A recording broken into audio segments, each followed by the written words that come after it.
I'm David Scandura. For the 100th time, I am Justus Burkett.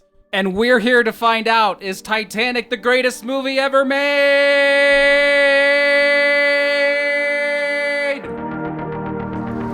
I put the diamond in the coat. I put the coat on her!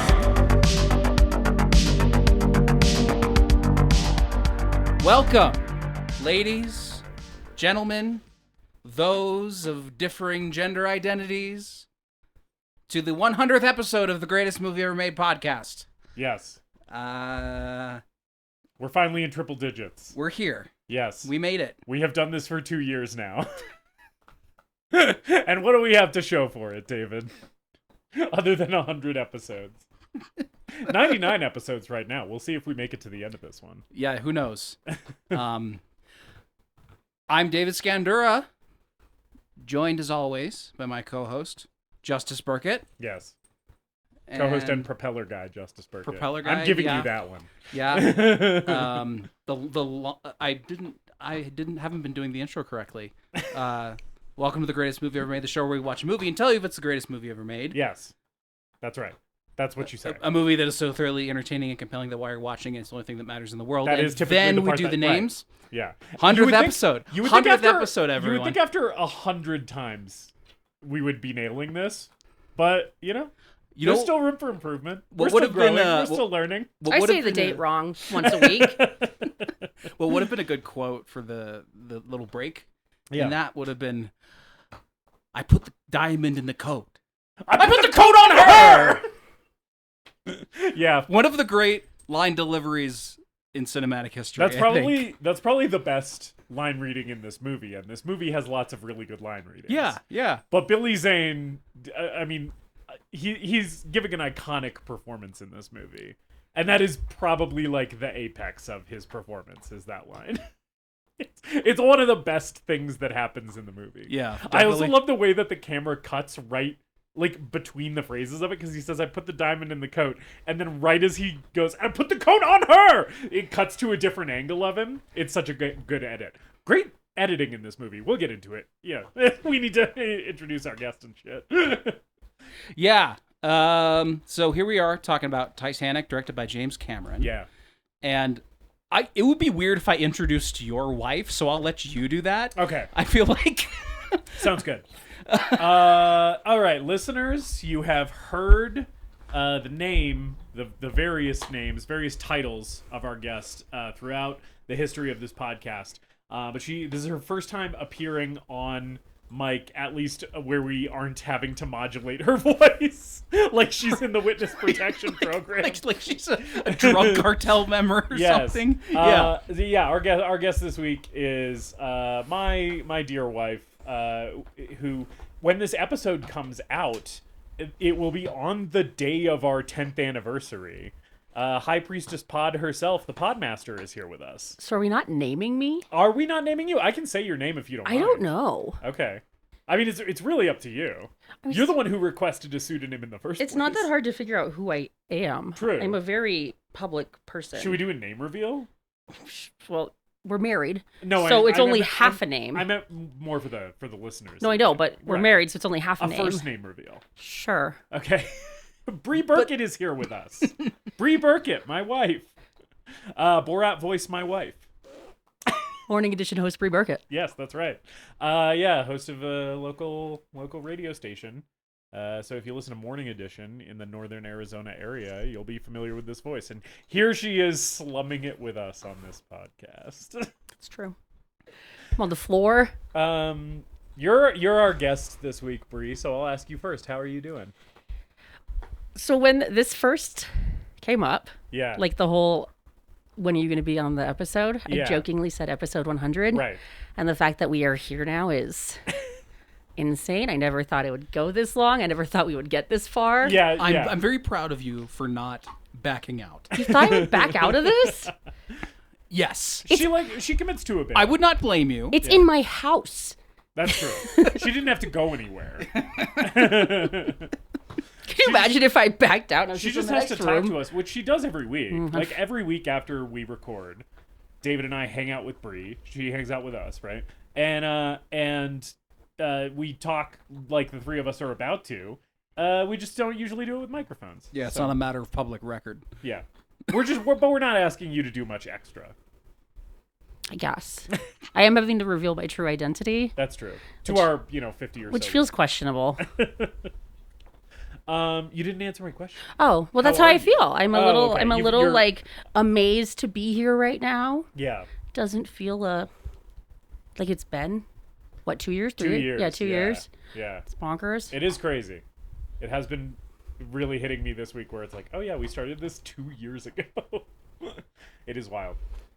Do you have- 100 movies later. Yeah, well, 99 movies later. Because 2 of our episodes are best ofs, and then one of them we did 2 movies in the same episode. Well, isn't Silent theory Night, the we did best 1 and of 2. multiple movies? Technically, right? Yeah, I guess, but we didn't do a verdict on movies in those episodes. Yeah. So it's been 99 movies that we did like a verdict on, or I guess Titanic is the 99.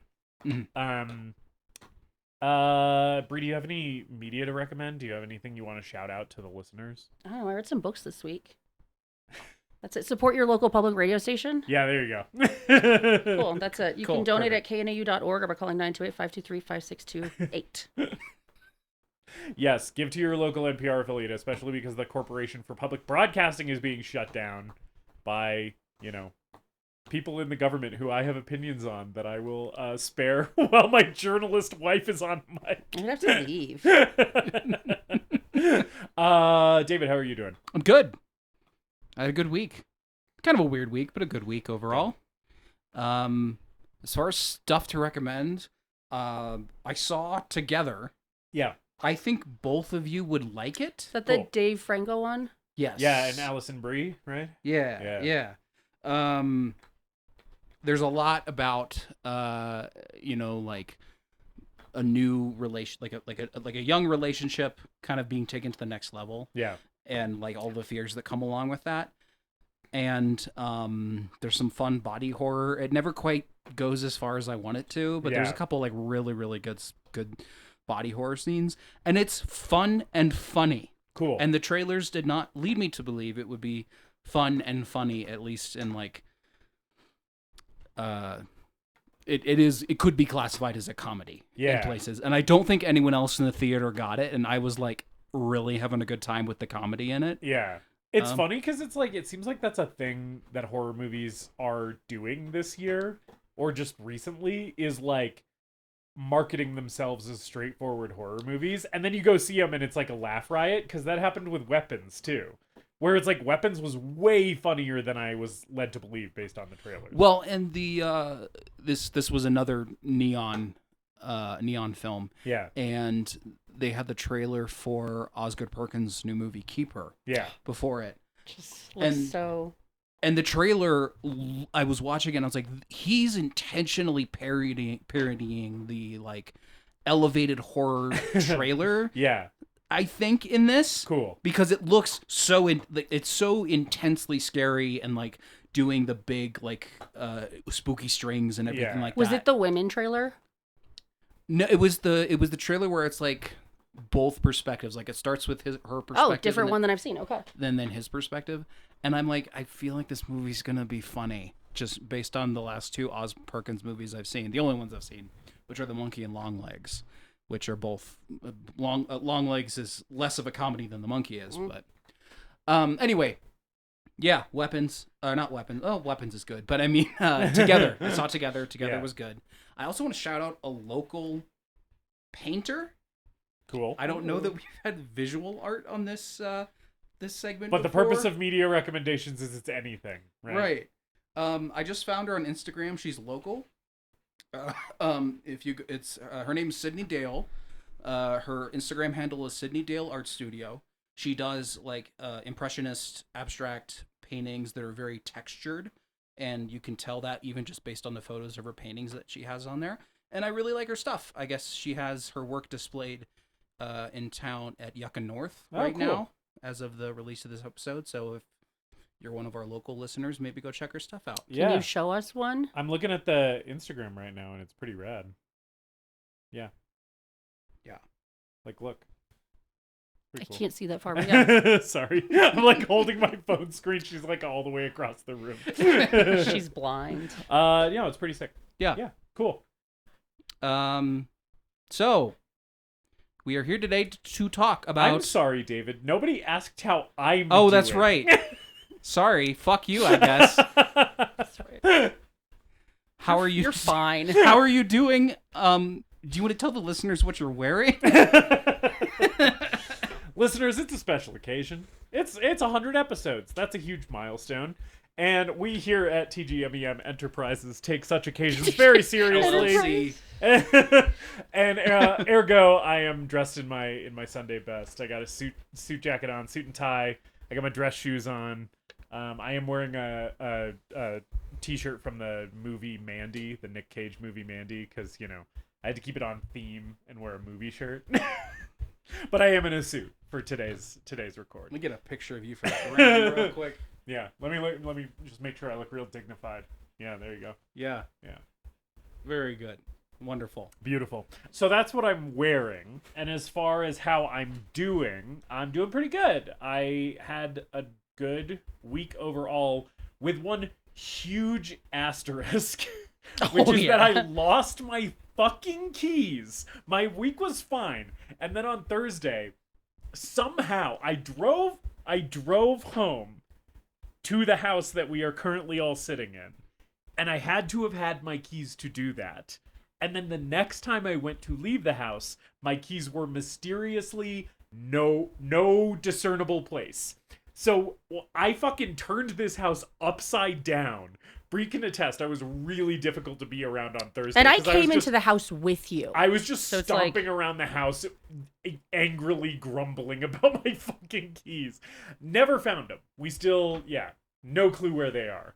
So, like, that was the worst thing to happen to me this week. And, like, in the grand scheme of things, it's not that bad. But it was making me feel like I was losing my fucking mind.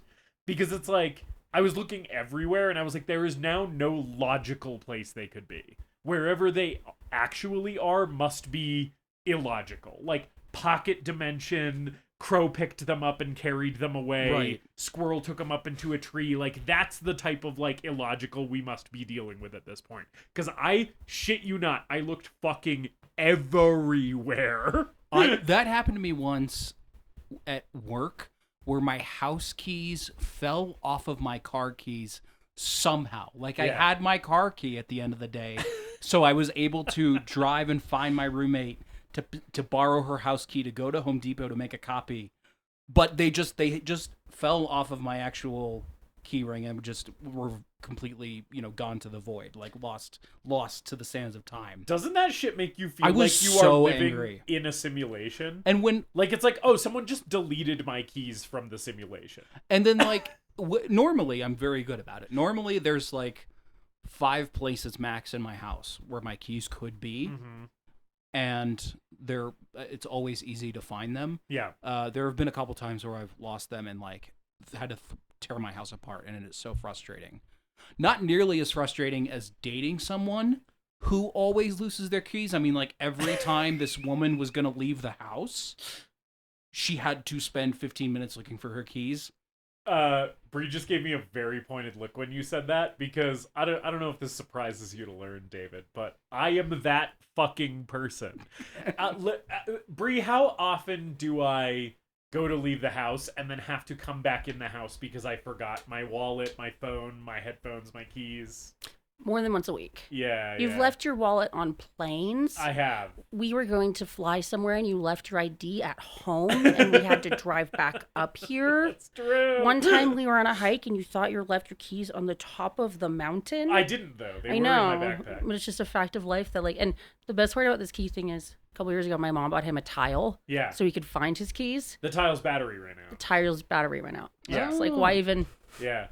Yeah, why bother? Can't be bothered to keep that charged, so we can avoid this very situation. Well, it's not chargeable. I would have had to buy a We new could have one. gotten you a new one. I know, but I didn't know the battery had died because they didn't send me a fucking push notification.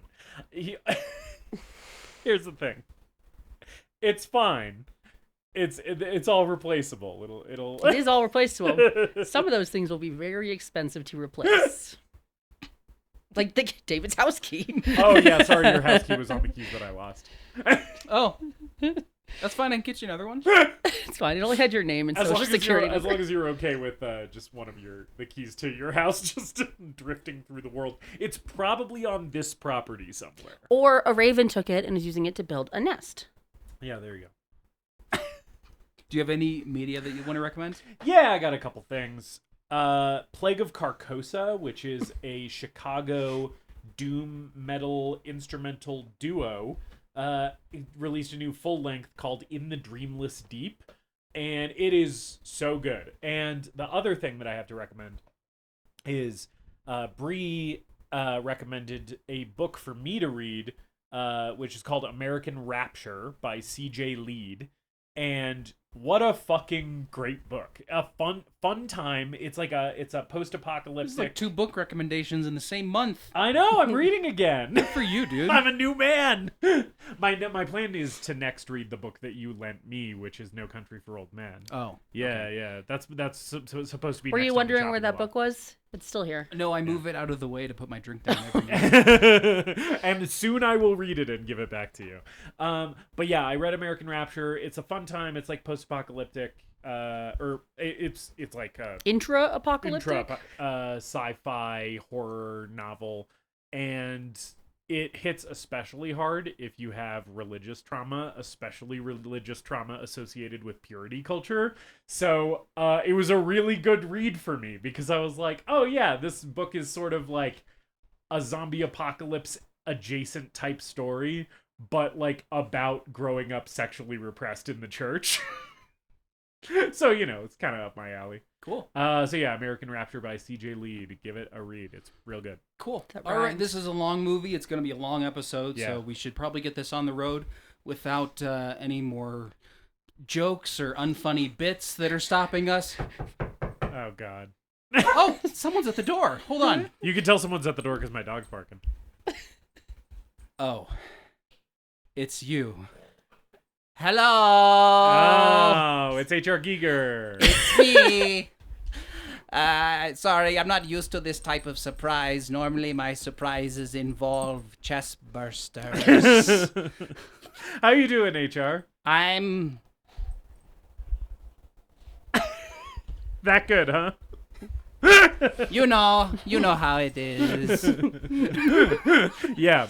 Same day, different life cycle metamorphosis. H.R. Giger, I don't know if you've had the chance to meet my lovely wife We've met. yet. Oh, you've met? Yeah, Okay. we've I met. didn't know Yes. you were acquainted. I won't involve her in the bit. It's okay. But we've met. Yes, pleasure to see you again. I just wanted to drop by and say happy episode 100, guys. Oh, thanks, HR. That means a lot. We appreciate your appearances on the podcast. Yeah, it's always a joy and a pleasure to have you stop by. We didn't expect you so soon. Yeah. We were expecting to see you April next year for Alien 3. Yeah. Yes, well, I was just in the neighborhood and thought I would drop by. So I wanted to say happy 100 episodes, and I will now return to Zurich. Goodbye. Goodbye, HR. Goodbye, HR. Goodbye, HR. Lovely to see you. Are you gonna mop up that trail of oil slick on your way? Oh, nope, he's gone. No, I got All it. right. We're good. Oh, it's starting to mutate. Something is crawling out of that black goo. I'm sure it'll be fun. Okay, so we are here today to talk about James Cameron's Titanic. I hate that. Titanic. Titanic. What if there was a big boat? Titanic.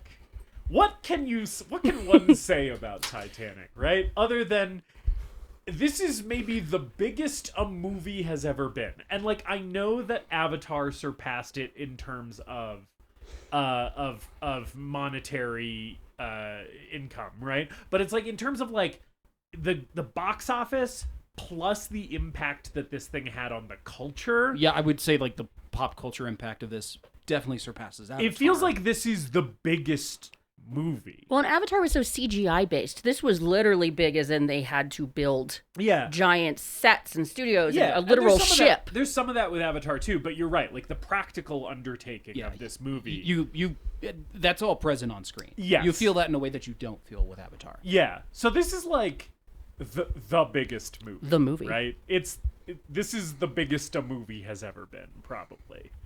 I guess you could make arguments for some other stuff, but I feel like Titanic is pretty undeniable in that regard. Unless we went further, like if we were looking at like a Ben-Hur or something like that. Yeah, but even Yeah. But this is also, I think this also represents, along with stuff like Lord of the Rings and Master and Commander, the type of Hollywood epic that we don't see anymore. Mm-hmm. Yeah, totally.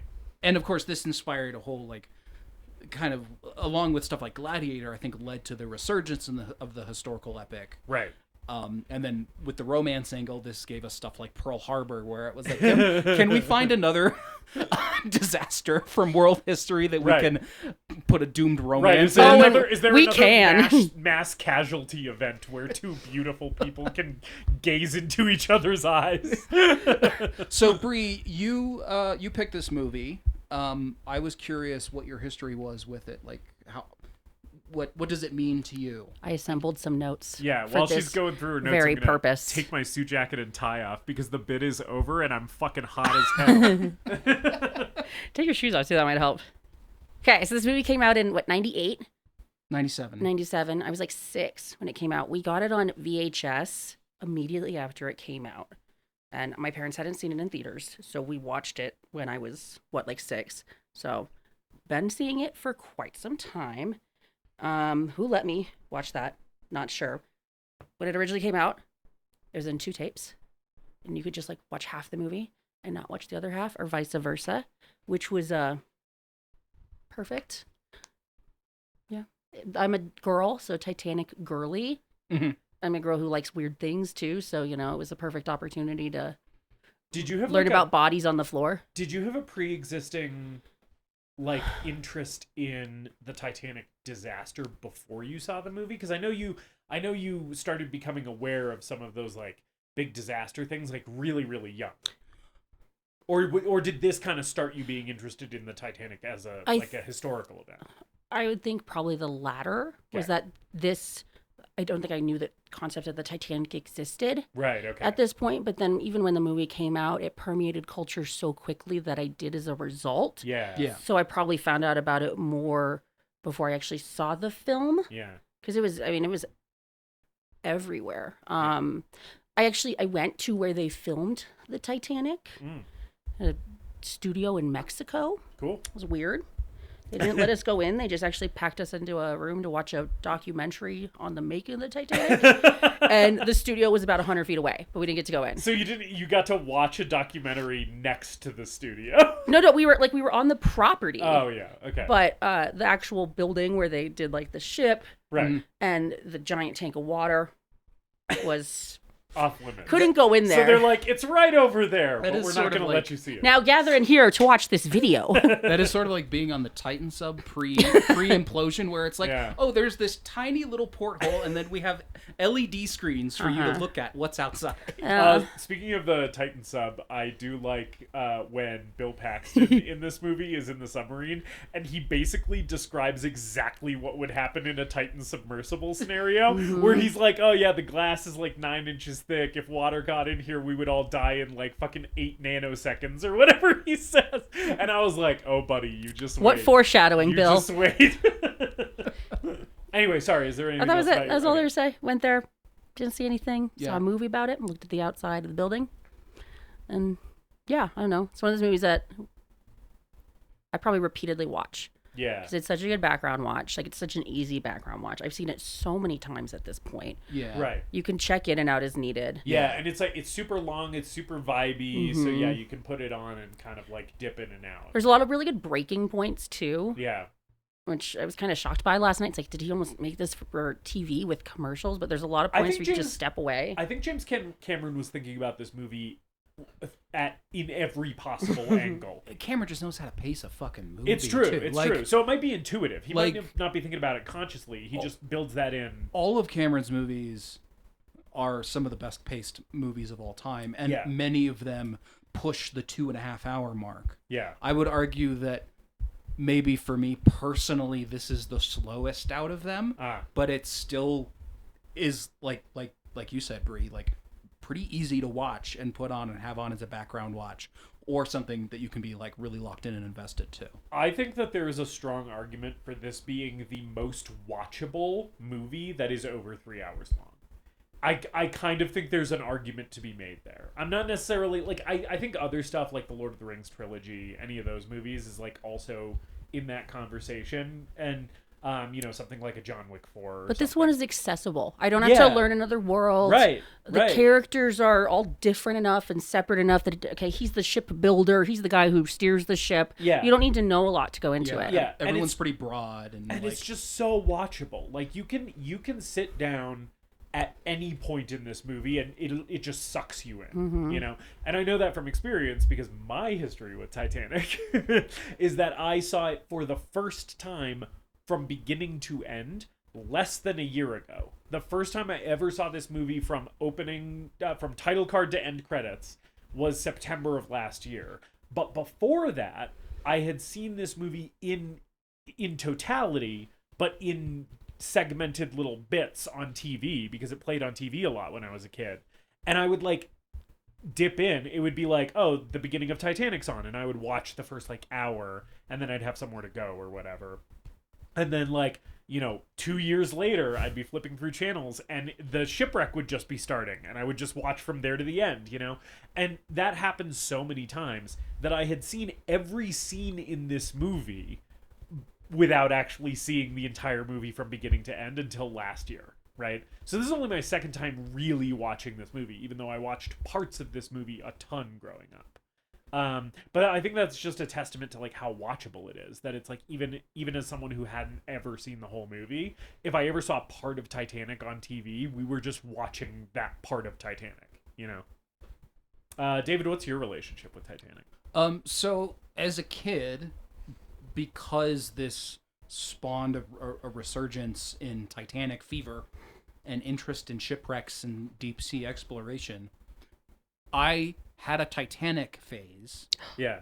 But I'd never seen the movie. It was just one of those things where like Titanic's in the air and somehow it trickled down Titanic's in the air. Titanic is in the air. As opposed to in the ocean, I guess. I had a book of Well, yeah, towards the end of the movie, Titanic is more in the air than in the ocean for a second. And that's like kind of a problem. yeah, it's a little bit of a issue when not good when Titanic's in the air. When thing that is designed to be vertical suddenly becomes horizontal. or vice versa. Other way around. Yeah, God damn it. We all know what you meant. Yeah. Fucking all right. Whatever. Episode Anyway, 100. I had a book Yeah. of shipwrecks. And I remember looking at the pictures of the shipwrecks and experiencing like existential horror for the first time as a kid. Do you have that the thing underwater phobia?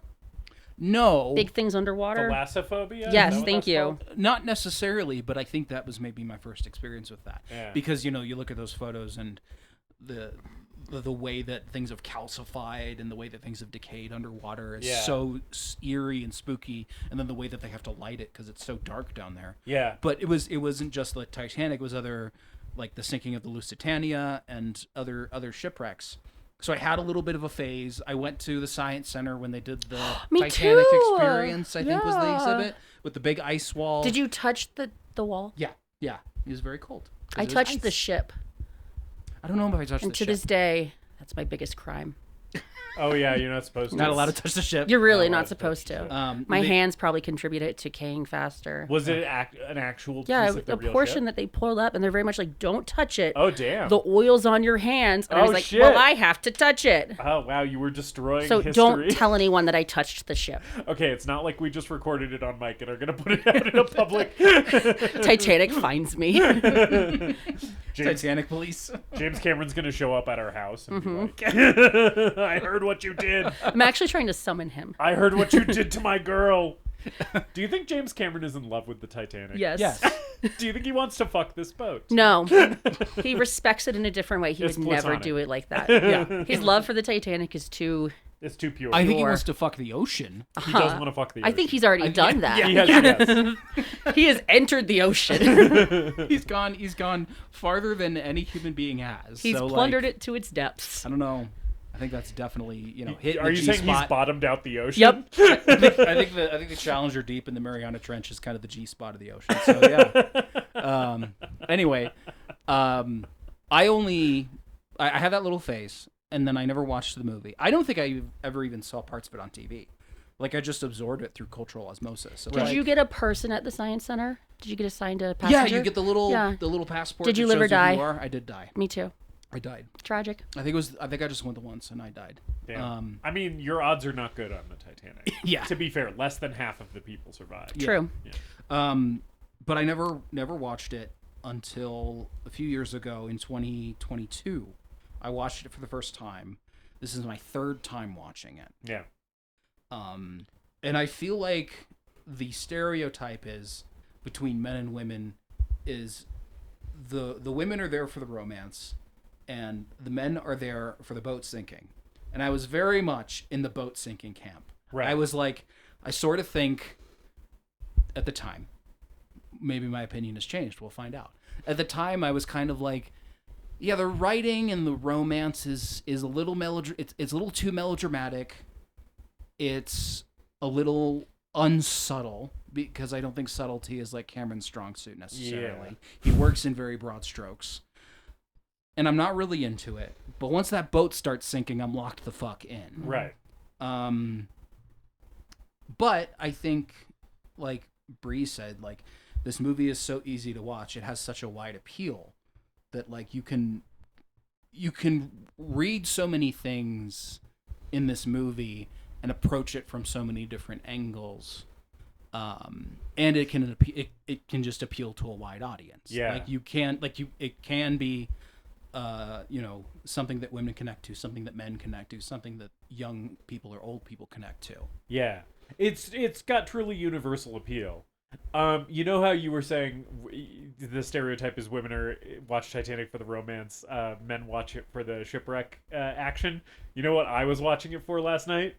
Victor motherfucking Garber. Can you believe how good he is in this movie? He's like, I have to look up who that is. He's the ship like architect guy. Oh, yeah, Andrews. Yes, Victor that Garber. guy rocks. Every time I'm surprised I haven't seen him in more things. Yeah. He rules in this movie. Also, a thing I learned about Victor Garber that I just have to say on mic is that apparently him and his husband are apparently Victor Garber is really close with Jennifer Garner because they were both on Alias.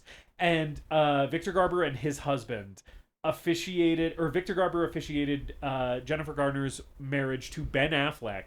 And Victor Garber and his husband were the only guests at Jennifer Garner and Ben Affleck's wedding.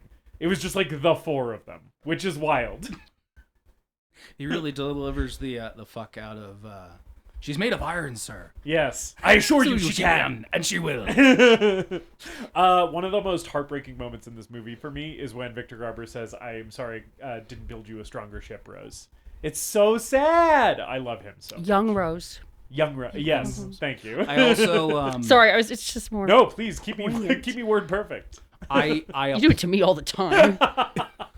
Victor Garber's always great. What I always end up doing is I end up applauding, grunting, and slapping my coffee table when Bernard Hill shows up. Oh, baby. Okay, so like when Bernard Hill, first of all, okay, this movie has a Justus cry count. Oh, this has a David cry count. Bree has a little bit of an advantage. Bree, you didn't cry watching this I don't movie, cry right? at anything. Yeah, no. she doesn't. She's not unless it's a crier. montage. Yeah. Montage. Sorry, I should let you speak, Bree. Sorry, yeah, I didn't cry. Saying she's not a movie crier. You can tell the people. Did you have a they kiss? I didn't cry.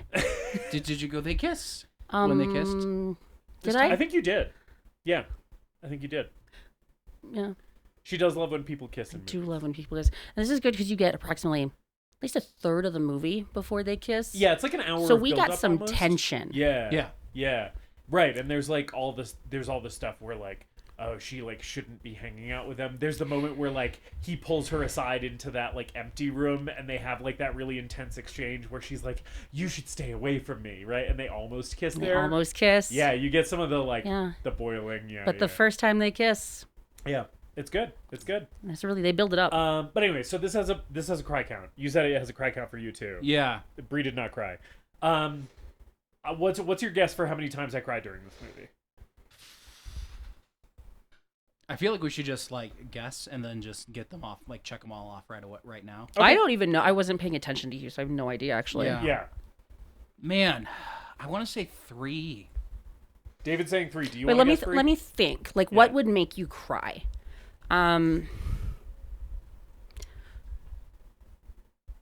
The beginning, like when the Rose comes on the ship and it's been 84 years, like that kind of build up. Okay. Maybe. It's gonna take forever if I try to do this. I'm gonna say 4. 4? Okay, so 3 and 4, right? I guess I'll give my answer now, and then we can guess for David. Yeah. Yeah. So, David, you're right on the money. Ding, ding, ding. 3 times. I cried at I'm the king of the world, baby. I don't ask me to explain it. The line. The moment. Yeah. Right? Yeah. When he's got his arms out, him and Fabrizio are at the front of the ship. And he's the king of the world. What you just said, that was like Fabrizio. Like it's Fabrizio. Febreze with an Fabriz. O. Fabrizio. You just sound like a cleaning product. Fabrizio. I mean, yeah. Fabrizio. Fabrizio. Don't make him. I can do his accent. Great. Hey, not- Leonardo DiCaprio, you wanna fucking old lady? I am Fabrizio. I go to America. I go to America. I have an orgy in the bottom of the ship for the rest of the movie. Off the screen. My friend abandons Oh, me. where the fuck is the Jack? I get to crush by a smoker stack. Mamma mia. Mamma mia. I do. Oh, mamma mia, the ocean is so cold. No, he's dead on impact. I do think that steerage just becomes like a hedonistic den of sweat and fluids and Once the holes ship getting starts plugged. sinking? Like no, I think No, after before that. Oh, after the party. After the party, Yeah. You think it's just a Fabrizio's place of just like, debauchery? laying pipe for the rest of his time on this earth. yeah, everyone's Well, getting so getting at fucked the in end every in hole. Rose's at the end of Rose's memory, he's holding the Swedish girl. Yeah. So like, He could be bi. He's No. Italian. Every Italian. no, what I'm saying is he's for her. He's like a one. she was, Every Italian's I can't. a little gay. Would we like to call Italy and ask? We got an Italian right here. Sorry, what the fuck was I saying? He's the king of the world. I cried at King of the World. I cried when he was the king of the world. And then you called him Febreze. Fabrice. And then I cried for the second time when he says, "You're so stupid, Rose," after she jumps back on the ship from the lifeboat. She's like going down in the lifeboat, and then she jumps off to stay there with him. And they meet on the stairway, and he runs down the stairway, and he's like, "You're so stupid, Rose. Why'd you do that?" And then he starts kissing her. I was crying there. And then the third and final time I cried was when was post Jack dying, right? So Jack dies, and I wasn't crying. And then she's holding his hand after he's frozen to death. I hope everyone has seen this movie. And if you Because haven't seen Titanic, fucking see Titanic. otherwise we're idiot. really spoiling it. The boat sinks. Yeah. Yeah, spoiler alert. Titanic doesn't make it. But she's holding his hand, and she's like, she's kind of had her last moment with him. And then her eyes open, and she turns toward the lifeboat that's shining the light and searching for survivors. And the first time she says, "Come back," I felt it well up in me, and I was like, "Oh fuck, she's choosing to live." And then I cried for her going, "Come back, come back." She gets all raspy. Yeah, that made me cry, and that was probably my biggest cry of the movie. Okay. Because the other ones were like one tear.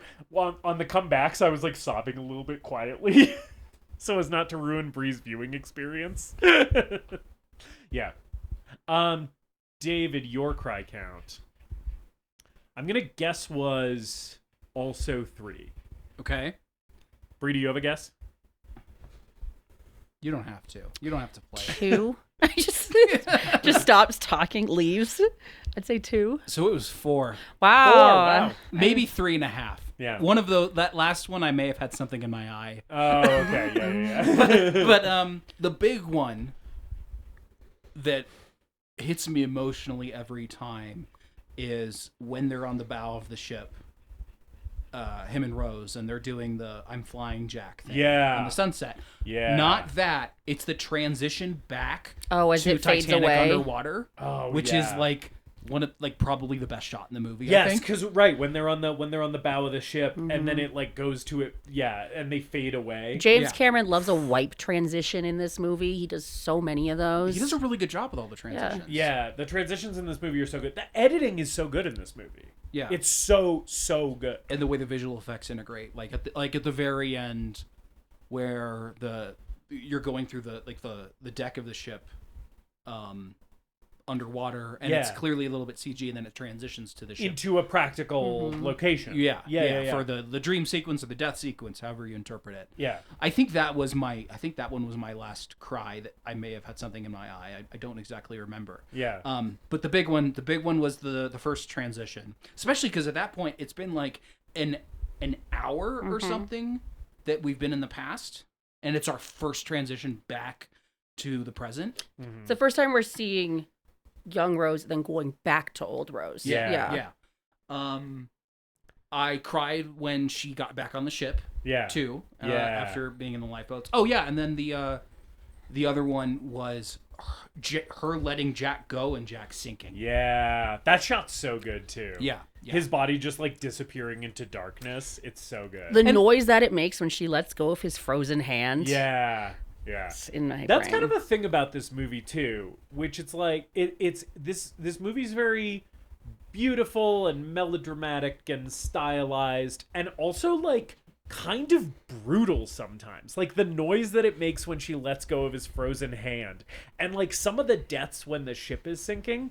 It's like this movie is like, it's a kind of a hard PG-13. I'm shocked it's PG-13. That always I forget.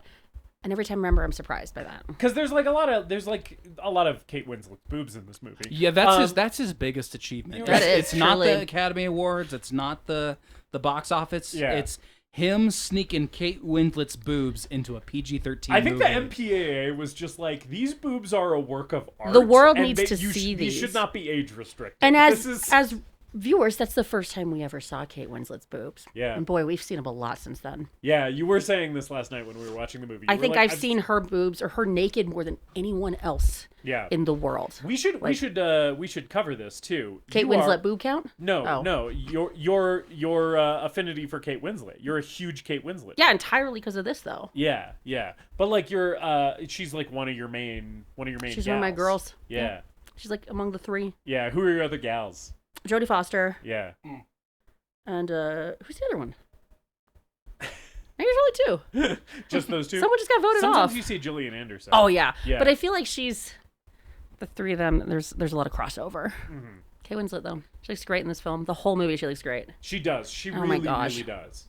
Like when we were watching it last night, Brie kept turning to me and just being like, Kate Winslet is so beautiful. Look at her. And Jack just looks like a baby. Yeah. You did say at one point that you wouldn't necessarily leave me for Kate Winslet, but you would think about it. I'd understand. No, what I said wasn't necessarily, it was, I can't tell you if I would. Okay. Like, I don't. If you left me for Kate Winslet, I would get it. I would get it too. Yeah, I think there's the beginning of the movie with the present day stuff. Yeah. And Bill Paxton exploring the Titanic, and he's looking for a diamond called the Heart of the Ocean. And then Rose. It's funny that this treasure hunting expedition appears to have unlimited resources. Yeah. Well, he talks to the investor on the phone. Oh, yeah. He calls him and he talks about, I put so much money in. No, it's not a waste. Yeah. It just seems like once they sell the diamond, are they even gonna break even on all these fucking like subs and drones and shit that they have going on? Yeah. Well, I'm always surprised by the entire purpose of this mission is for the diamond. It seems like because it. if we're thinking contextually of when they found the Titanic, this is about 10 years later. Right. So the amount of people who have gone down there and can go down there at that point are super limited. So the fact that like we are designating that time and effort and latitude to looking for treasure a diamond hunting instead of like, I don't know, like history and science and shit. Well, and historically, going into the ship is not approved of, and especially taking things from the inside. But have you considered it's Bill Paxton with a cool earring? You're right. It. You're right. I would let him and just the fucking dopest sweater I've ever Yeah. seen. Yeah. Him with this earring and this brown cable knit sweater. I'm like, I mean, you're talking about you would leave me for Kate Winslet, maybe. I might leave you for fucking 1998 Bill Paxton. And he's got that ocean aged skin. Like, it's so good. He is gorgeous in this. I was movie. gonna skip through the beginning to get to a different point about Kate Winslet, but we can talk about Bill Paxton. We can talk about the framing device if we want. Yeah. Since we're already here, is this necessary? Yes. Okay. 100%. I think I agree with Brie. I think that having old Rose in this movie sort of is what makes some of it work emotionally, right? I think if it was only the past stuff, it wouldn't hit as hard as it does when you have 101-year-old Rose. We need an bookending anchor it. point to care, and our Yeah. anchor point is Rose, because otherwise we're coming in with that omniscient view. And we're not really invested in any of those characters. Yeah. We have Rose to root for. Also, it really has to separate itself from the original Titanic movie, which was that set. So by having this kind of element, especially considering they just found it 10 years ago, Yeah. was a new aspect to bring to it. Also, a thing that hit me hard this time is at the end of the movie, she specifies that she was one of 6 survivors. Which is not true. Oh, okay. It's about 40. Okay. Thank you. That Yeah. they pulled out Pulled of from the water. That were pulled out of the water. And it's like, that's a really interesting angle to take, too, is it's like, not only is she a survivor, she's one of the really, really few survivors who survived in this specific way, not on the lifeboats. Yeah. You know? And, like, that's just an interesting perspective for the movie to take, right? But yeah, I think it is... I think it's necessary. I think without it, the movie would be not as good. I think Because James Cameron also wanted to be able to do his underwater filming of Oh, as yes. much as he could. Oh, He's yeah. often joked that like he made Titanic as an excuse to go explore the Titanic. Which Right. is, you know what? Great way to do that.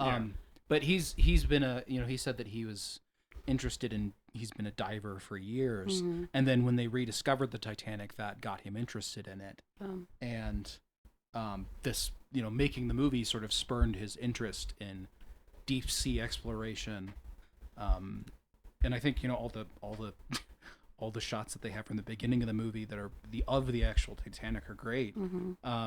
He had to develop a new camera for that. Yeah. Like, yeah. Right. Like he's in addition to being a blockbuster filmmaker and screenwriter, he's also just like a technological innovator. Yeah. He like invents shit to shoot his movies. can't shoot underwater because of the pressure. Well, let's make a whole new camera that's going to work. That is wild. Shoots Yeah. for only 10 minutes, but He it is works. a madman. Yeah. We've Yeah, talked this- about this on the podcast before. An alternate title for this movie could be James Cameron tries to drown his entire crew for the second time. Right. There is the notable like trivia fact that like Kate Winslet is in like the top like 1% of being able to hold her breath. Like 8 minutes. It's wild. Yes, because of this movie, basically. Yeah, I think she set that record for Avatar 2. Yeah. She practiced from when you can watch videos of her doing it. Yeah, it's great. Yeah. But I think I agree. I think the framing device, the wraparound, whatever you want to call it, is pretty essential. I also think Bill Paxton, maybe a self-insert character for Jim Cameron. You think? Of course, yeah. You think when he's like looking at the Titanic and he's like, I've spent however many years dreaming about it and now I'm finally looking at it or whatever. And he maybe says? he's like, reckoning with his own desire to explore the Titanic. Like, Yeah. Is Well, this then the for line at monetary the gain or end, is this for... though, where he's like, "It never got me. I never understood it." Yeah. I think that really speaks to like how James Cameron probably felt about all this. Yeah. Yeah. I agree. Yes, I definitely think a little bit more than a little bit of James Cameron and Bill Paxton's character. Which I don't think he does that often. Yeah. I think it's this and Jake Sully in Avatar: The Way of Water. Yes. Also, there's Where so he's much like, of. I was a bad Yeah. dad, actually. Yeah. maybe I need to lighten up Yeah. a bit. Avatar Yeah. 2 is literally James Cameron's apology to his children for being like this. There's so much just like good imagery in this top part too. Like I think about when they open the safe and that nasty water comes out, lives in my head forever, and just like the images of the tide. Because I mean, that was the first time we were Yeah. seeing it to that extent. Yeah, and like these underwater drones like going through the hallways and everything. Yeah, it's like really arresting. I like the big crusty fat guy. Dude, this guy, what's his name? Bodine? Bodine. Yeah. Bodine is He's who I aspire to be. yes. And I think I'm very rules. close. One of my favorite things in the early part of this movie, definitely one of my favorite things in like the framing narrative, right, is like, so like obviously they pull up the safe. If you've seen Titanic, you know what happens. What? They pull up the safe, the diamond's not there, and then 101-year-old Rose sees this shit on TV, gives him a call, and is like, "Hey, you found my picture in that safe." Right?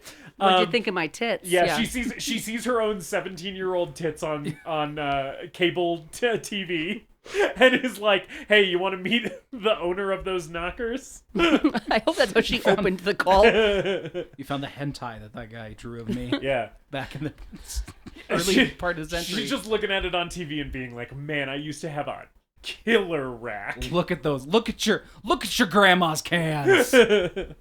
Yeah. And she's like, "Yes, I take responsibility for those cans." And so they helicopter I am the owner. they put this 101-year-old woman on a helicopter and fucking bring her out to the North Atlantic. Bring her Pomeranian. Yes.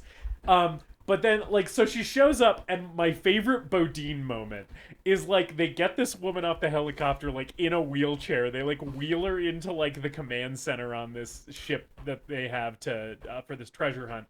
And Bodine starts showing her the simulation of the Titanic sinking, and he's like, "Yeah, and then it fucking splits in half, and then it went vertical, and it's, like, ass over tits, like, it's all..." No, that's not what he says, but... No, I know. But...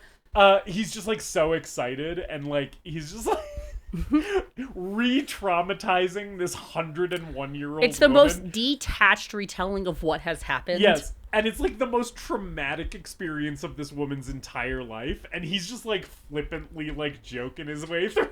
Well, and for a while it was debated in the scientific community if the boat had split apart, and it wasn't until they discovered the wreck that they proved it. Because they had a lot of survivors saying it happened, and everyone was saying, no, it's not possible. That couldn't have happened. And yeah, I don't know. Maybe believe the people who fucking saw it. But it's actually split in 3 pieces. We've since learned. Right. So Titanic, the movie, is canonically right at the time. Right, because it splits apart on the way down or when it hits the floor. We discovered that later. Yeah. We discovered 10 years ago or something that it was. Yeah. So when James Cameron made it, it was right.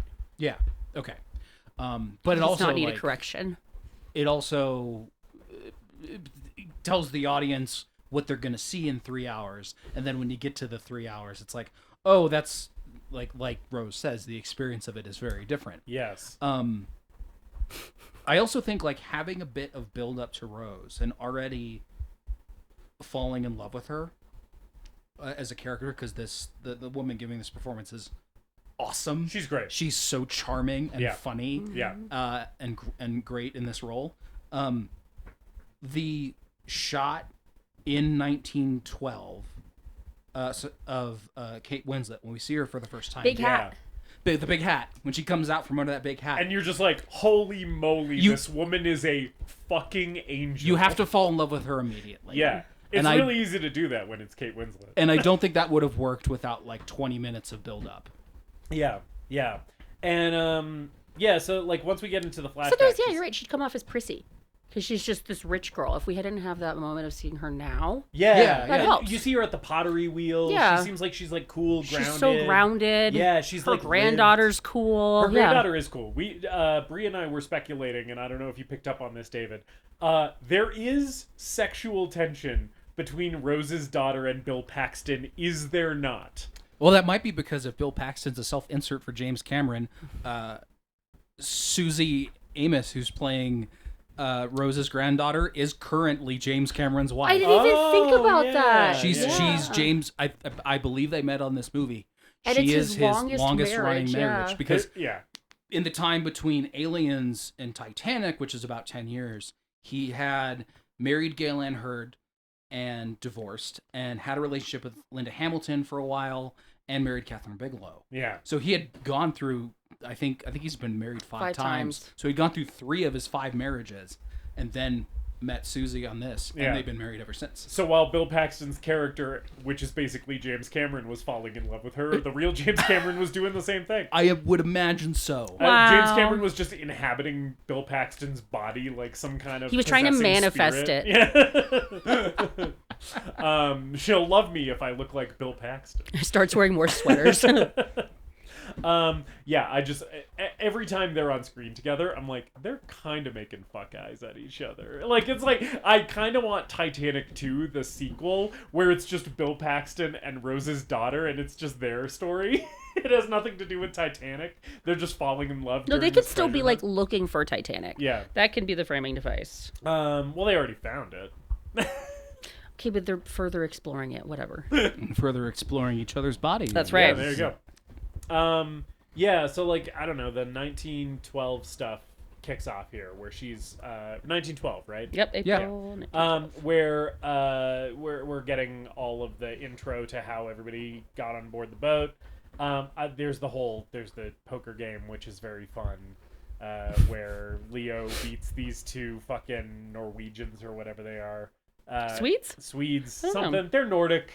Yeah, I like the moment where, like, because obviously Leo has the winning hand, he wins their boat tickets. I like the moment where, like, the bigger like Nordic guy looks like he's gonna fucking clock Leo, and then he punches his friend who bet the tickets. That's a great little Because moment. Leo didn't cheat. No, he just had a full He's house. a stand-up guy. No, Yeah. it's this fucking it's Sven's fault. Yeah. Like they're about to go on a cross the ocean journey to a whole new world, start a Yes. new life, and this guy just gambles away their tickets. Yeah. Although once they get Wait, the granted, news, yes. Once they get the news, like Sven and Olaf or whatever these guys are having fucking partying it up in Dublin. They're like, or Belfast, I guess, is Yeah. where they set sail from. Yeah, no, these guys are fucking turning Belfast red after they hear what happened to the Titanic. They're like, we fucking dodged such a big bullet. Thank God that Yankee stole our tickets.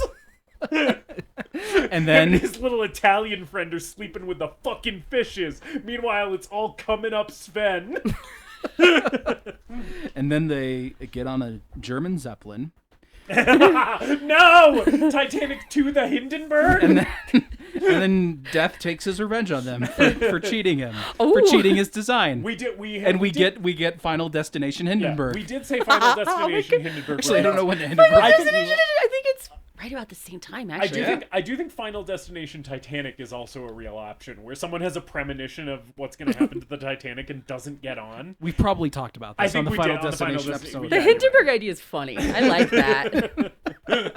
That's Listen good. to our Final Destination 5 episode for more thoughts on historical Final Destination movies.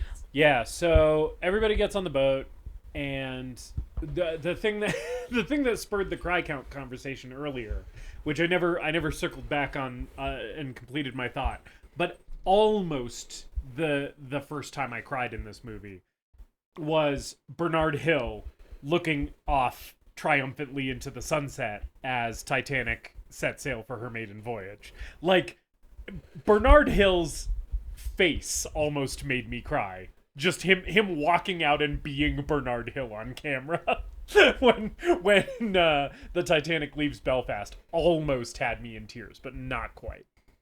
Yeah, it's because he's King Theoden, really. Yeah, but And it's also because he's Bernard Hill. He's you great know? in this movie. He's awesome in this movie. I Yeah. love him. And he just has a face. He just looks like he walked straight out of the time period. He could be from any time period. Yeah. He could tell me anything and I would believe it. Mm-hmm. Welcome that man into my home if he knocked on my... Yeah. I definitely welcome him into my home. I'd be like, oh shit, Bernard Hill, what are you doing here? Well, he's dead now, so He like is it dead. would be he'd be zombie Bernard. Hey, I It's would never- also still welcome him Yeah. in that situation. Wouldn't you? Yeah. It's also never stopped some people from appearing on the podcast before. True. The fact that they're dead. True. Sorry, Brie, I'm not sure you're aware, but the ghost of Sean Connery has been making appearances. Yeah, I heard it next door. The moment that he got summoned and Yeah. like came through the port, it was a little scary. I'm not gonna lie. Heard it through my headphones. I thought nothing weird happened that month. You're right. It was a totally normal month where nothing weird happened. I apologize. I'm misremembering. Well, George Lucas also was living in our walls. George for a little Lucas bit. does. George, yes, he continues to. It live took in a our really walls, long my time to knowledge. get him like out though, because he was causing some structural damage. But we've contained him now. Yeah, he has been He's in the crawl space remarkably now. silent for Yeah, a that's little because we while. contained him. Yeah. Okay. He Okay. will break free though. Yeah, I don't know. Fucking Titanic, man. It's the unsinkable ship. Everybody's feeling real good about it. Yeah. We got a whole host of fuckers on this thing. We got Billy Zane. Yes. We Cal. got Cal, yeah. Kathy Bates. Oh, Kathy Bates fucking whips so much ass in this movie. You know who I just learned? That was originally cast as Reba McEntire. Boo! Kathy Bates is a huge upgrade. Like, I can't even like imagine. Reba, I do like Reba, but I mean, come on. It's Kathy. Yeah. Yeah, it's got to be Kathy Bates. Yes, she's the unsinkable Molly Brown, a real person. Had a musical based off of her. Yes. And unless... Molly Brown, not Kathy Bates. Yes. And unless the real Molly Brown was exactly like Kathy Bates, honestly, I think like Kathy Bates is the better They option. look pretty similar. Yeah. And I think Kathy Bates like brings such a force to this movie. Every time she's on screen, She has such a commanding presence. She does. I also love petty drama in a big movie like this, where you've got her old money and them snubbing her. That's such a great... right, because they're old money and she's new money, and it's like everybody's looking down on her like she's like white trash. But then she like becomes allies with Jack. She's the only person who's nice to him. Yeah. And when Jack kind of like accidentally finds himself among high society, she's like giving him all the pointers. Like, you got to use the utensils from the outside in. Here's my suits, my son's jacket, because otherwise you wouldn't have anything. Yeah, it's really their relationship. I really like in this. Well, she was just there, like in his place. Mm-hmm. What do you guys think of Leo in this? What do you think of Leo in this, Brie? I don't know, he feels 12. He feels super young to me, which is hard. I was telling you this last night when we were watching it. It's amazing how much Leo we see in this film that still is there today. Mm-hmm. Yeah. How many of the things have just transcended time and training and right. That it just like the ineffable qualities that or he just just the has. way he gives us things. Yeah. One of my notes that I wrote down for this movie is that Leo has never worked so well in this movie for me as he did this watch. So the last time I watched it, I was sort of like, it's young Leonardo DiCaprio. He's still like learning his stuff. He's still like, cutting his chops and stuff. And then this time around, I was like, I think he kind of fucking rules in this movie. I think he's great in this. And it really that only really clicked for me this time. I was really locked into him this time around, and I really, really enjoyed this performance. What about you? I think he's great. Yeah. I think Kate's better. I think... Well, I mean, anyone in Kate Winslet. Kate Winslet's probably going to be the better actor. Well, so we see them in a movie later on. They do Revolutionary Road together. Okay. Oh, I still haven't seen that. And Okay. it is fascinating to see how similar the dynamic, because there's so much of that connection there, regardless, which is very independent of the film. You can tell. Yeah, they have like really like. They've been friends. Like effortless screen chemistry because of that, right? Where it's like, like when they're sharing the screen together, it feels like you're like just dropping in on like an intimate moment between these people. Yeah. Yeah. I think they have great on-screen chemistry. Leo himself, I would describe as young, dumb, and full of cum. Oh yeah, baby. He fucked his way across Europe, and then he gambled all of his life savings, him and Fabrizio's life savings on Fabrizio.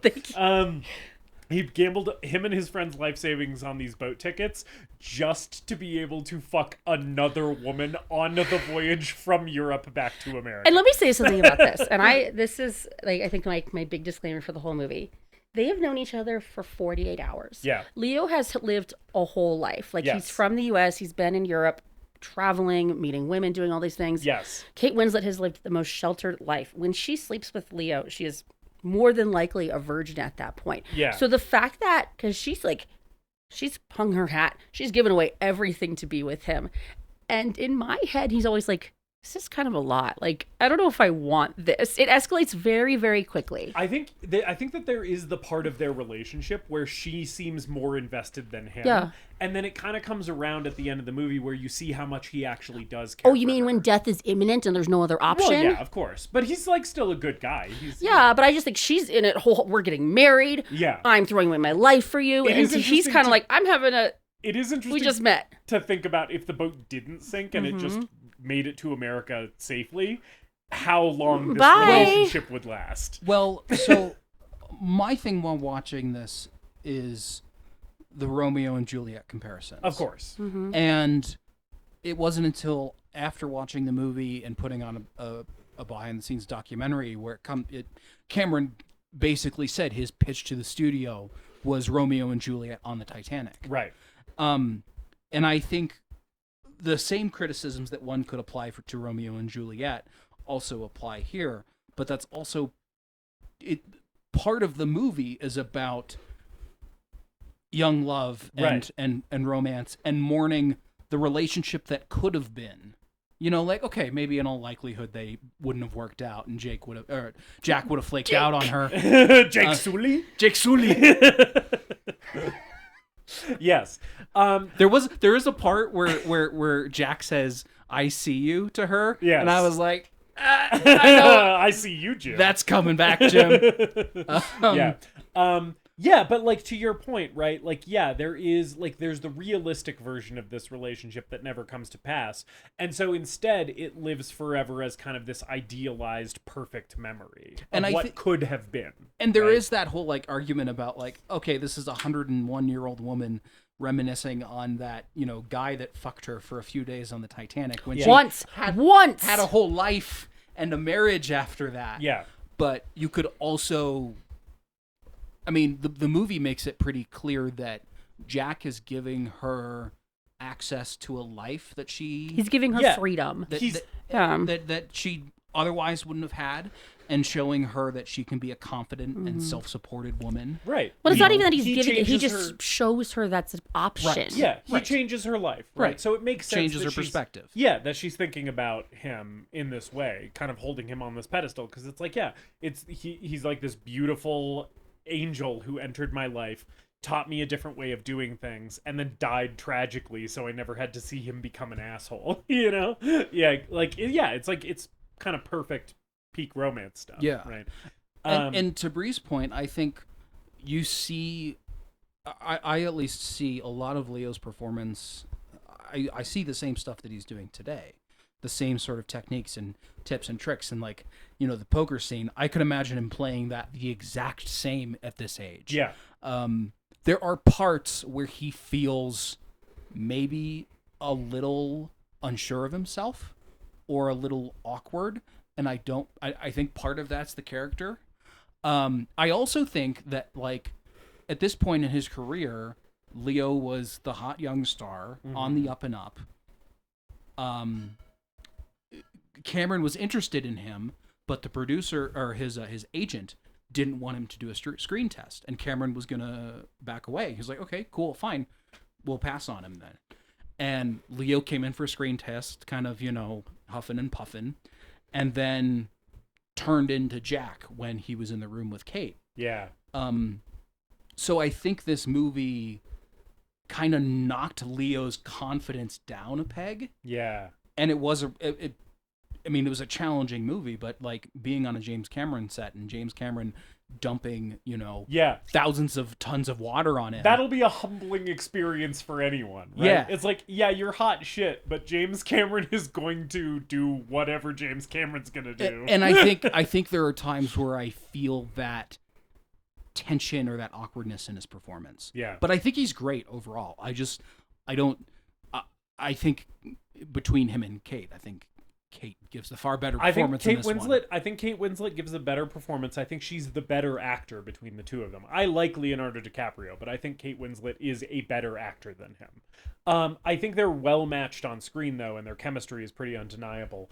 The other thing for me is, like, Leonardo DiCaprio, just his face and body in this movie. He is so uncannily perfect in this movie. He looks like an alien. Like he is so perfect and boyish and unblemished that, like, when I say, like, he's like an angel that wanders into Rose's life, that feels like a little literal on the movie's part, because it's like, look at this, like, fucking gorgeous little baby boy.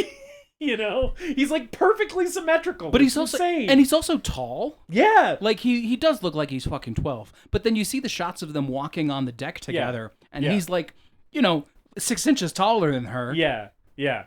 And, like, while Kate Winslet is, like, the most gorgeous woman who's ever existed, present company accepted, of course. No, it's different.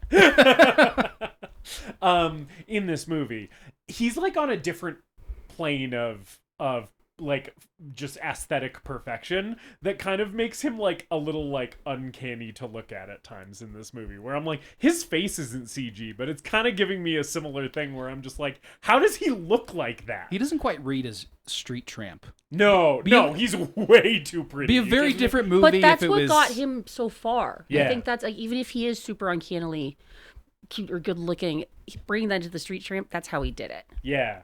Be a different movie if Rose was falling in love with her Fabrizio. I would pay to see that. I do love Fabrizio though, even though he's a big old caricature.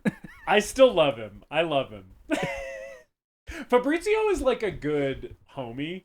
Because he's like, yeah, I'm here to hang out when you want to have a good time with the homies, but if you want to take off and fuck her in a car, don't worry about it. But I don't see you for half the movie.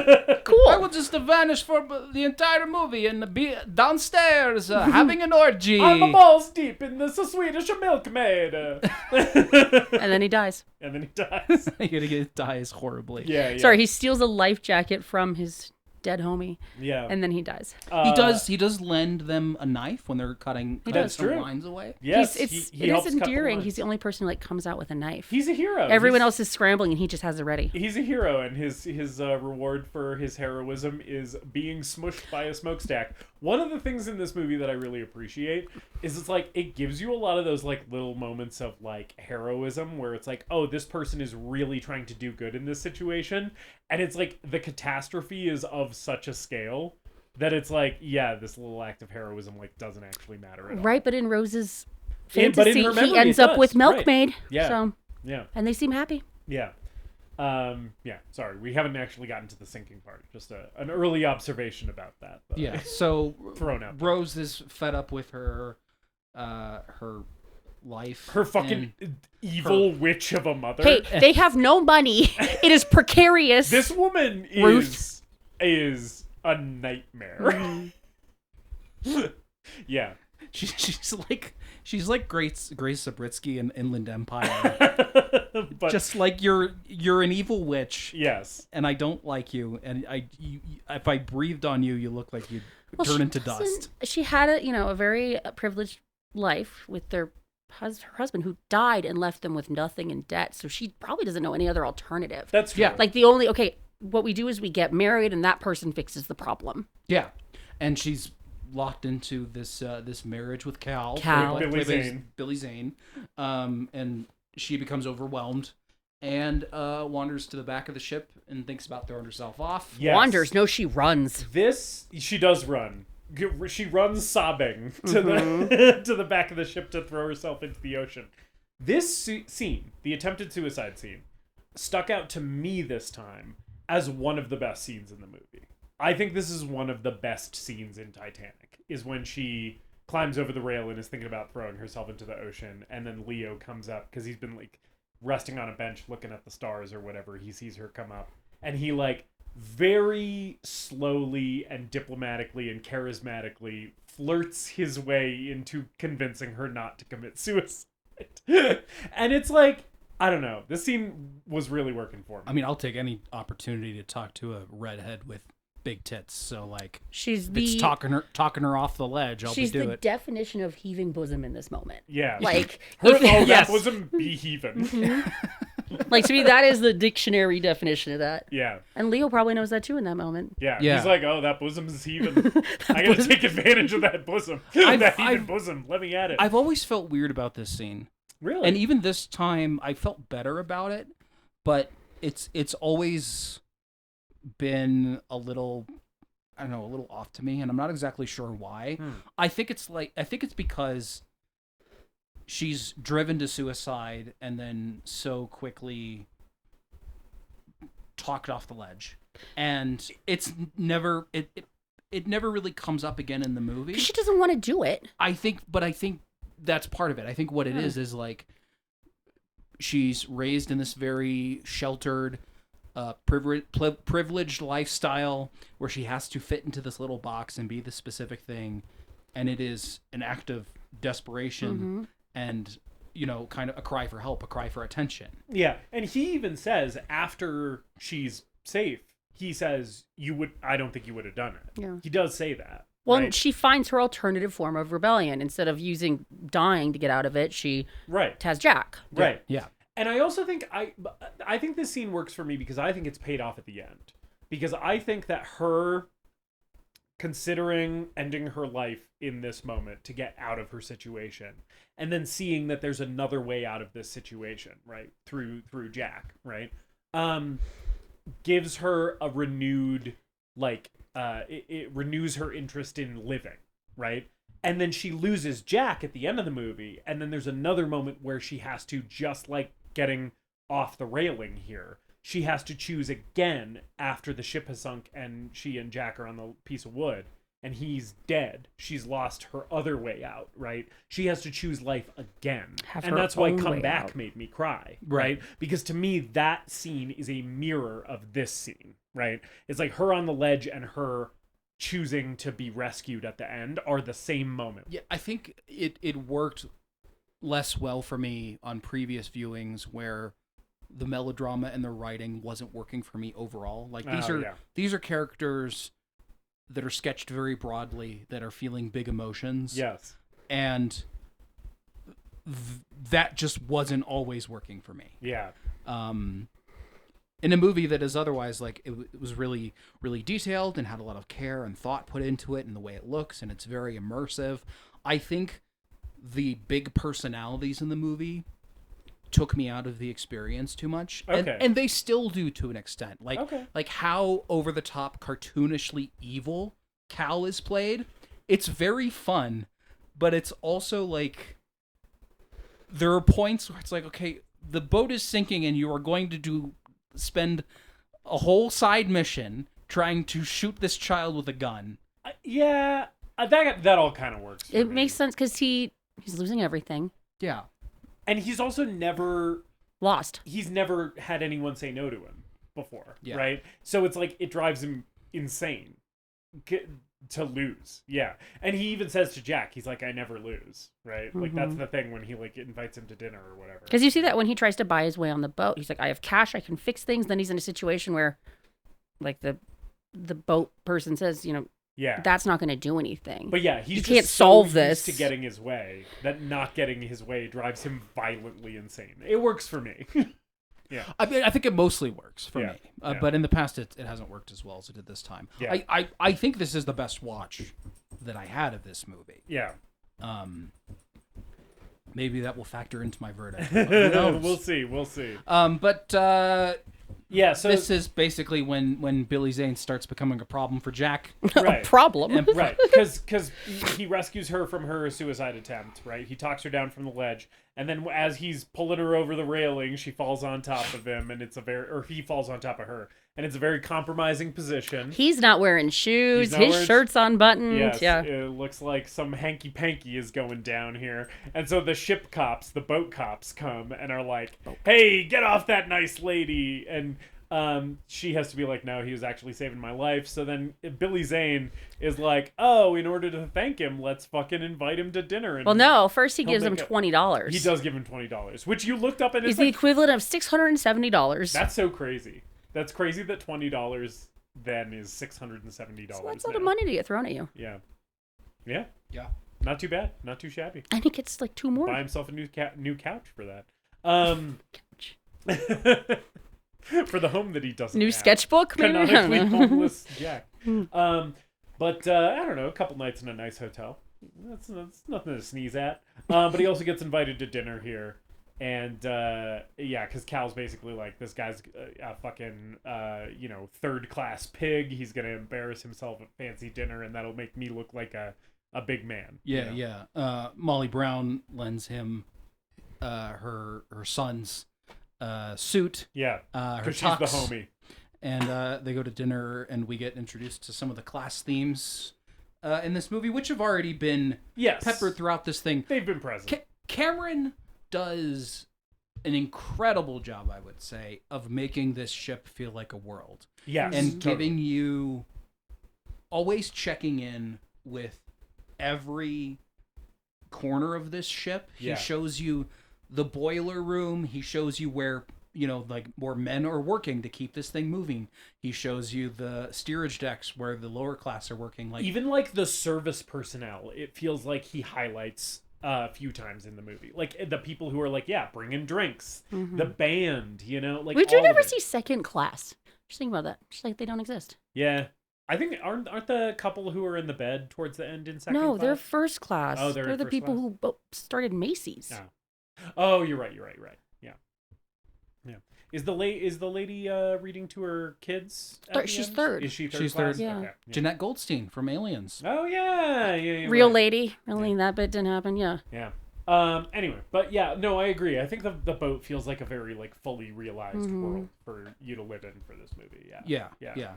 And there's so many interesting little characters that we check in with. Some of whom are named and have more of a role, and then others are just like, background characters that show up every once in a while. Yes. There's that other lower class. I think is the Irish guy. His name's Tommy Ryan. Yeah. I'm Tommy Ryan. I'm the most Irish man who's ever lived.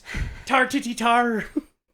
And he really is Irish. We looked that up. We thought it was Yes. maybe a mockery. It did. We were like, this has to be someone doing a fake Irish accent, and it's like, no, that guy's actually Irish. He just probably pulled out all the stops for this performance. He was like, I don't usually sound this Irish. And some of the characters we see, a lot of them, especially in the first class, are real. Like they're based on real people. So Yeah. it is kind of this fun little inside joke. Well, and you told me like all the dogs you see in this movie are the real dogs. Okay, that no, were they're on not literally the Titanic. real dogs, Well, but they're I the know, same 'cause those dogs breeds. were long dead. Yeah. The dogs are dead. They're the they died on They're the the Titanic. same breeds, yeah. Yeah. But two dogs, three dogs that survived, like a couple of the little lap dogs. Yeah. But yeah, it's Yeah. things like, or like when you see Astor or a lot of Guggenheim, like those very famous people. It's kind of Yeah. a fun little inside joke almost. That's not a good way to describe it, but Yeah, but like an Easter egg. Right? Yeah. Yeah. I love Jack really working the room at this dinner. Like, Cal assumes that he's gonna fucking just wipe out and be super embarrassing and boorish or whatever. And instead, like, everybody fucking loves him, which is such a good... It's like, it's such a good thing with his character where you can see that he's able to like kind of code switch into like high society. Yeah, because Molly Brown tells him, like, just act like you own a gold mine or Yeah. something. And then I love the shot of him at the bottom of the stairs. Oh, yeah. And Rose sees him It's where he's so like cute. trying to practice. He's practicing being a classy, like a gentleman, right? And she just sees him and it's like, yeah, it's adorable. It's so cute. Yeah. And then he sees her on the stairs in her gown and it's just like, he's immediately like totally smitten. It's great. Him playing the hits at this dinner and all these like fucking moneyed people like tittering while he's telling his little jokes and Cal's just like simmering the whole time. It's Yeah. a great scene. like when they ask him, "Are you with the Dawsons of New York?" And he's like, no, the Chippewa Falls Dawsons. Oh yes. Yeah.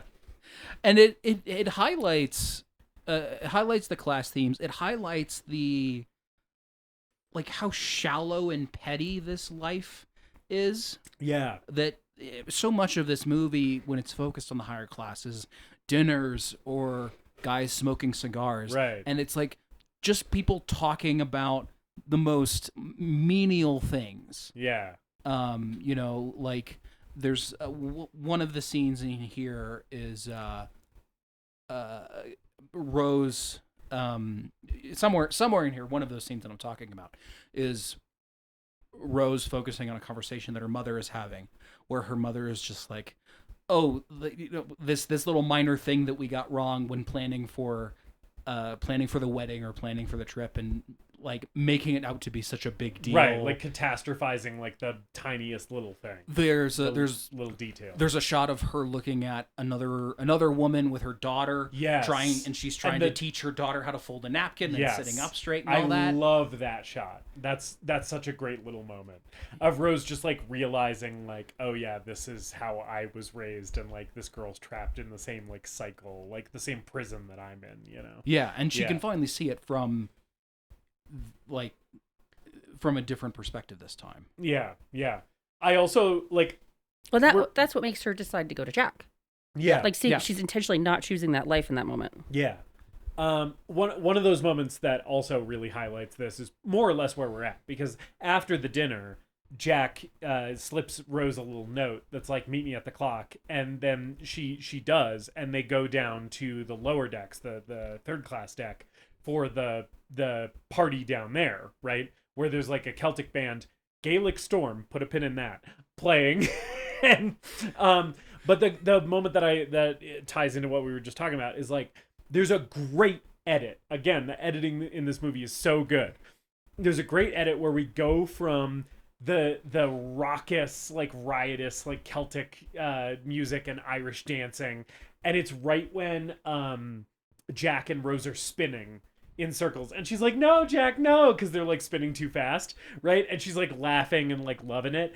We cut from her face of like absolute joy dancing with him to the cigar lounge where Billy Zane and like all the stuffy old first class dudes are just like sitting smoking cigars talking politics, and it's like, it's such a good juxtaposition where you see like the third class folks having like the time of their lives, and then you cut to like the most boring fucking dry conversation with all these like stuffy white dudes who like seem fucking terrible. Yeah, I think puffing on their cigars. It's great. I think the party is one of the best scenes in the movie. Me too. It does such a good job of getting you as an audience member invested in, you know, you feel the energy radiating off of these people and the music. It feels lively and lived in and real in like a very raw way, and I think that's what rubs off on Rose, obviously. Yes.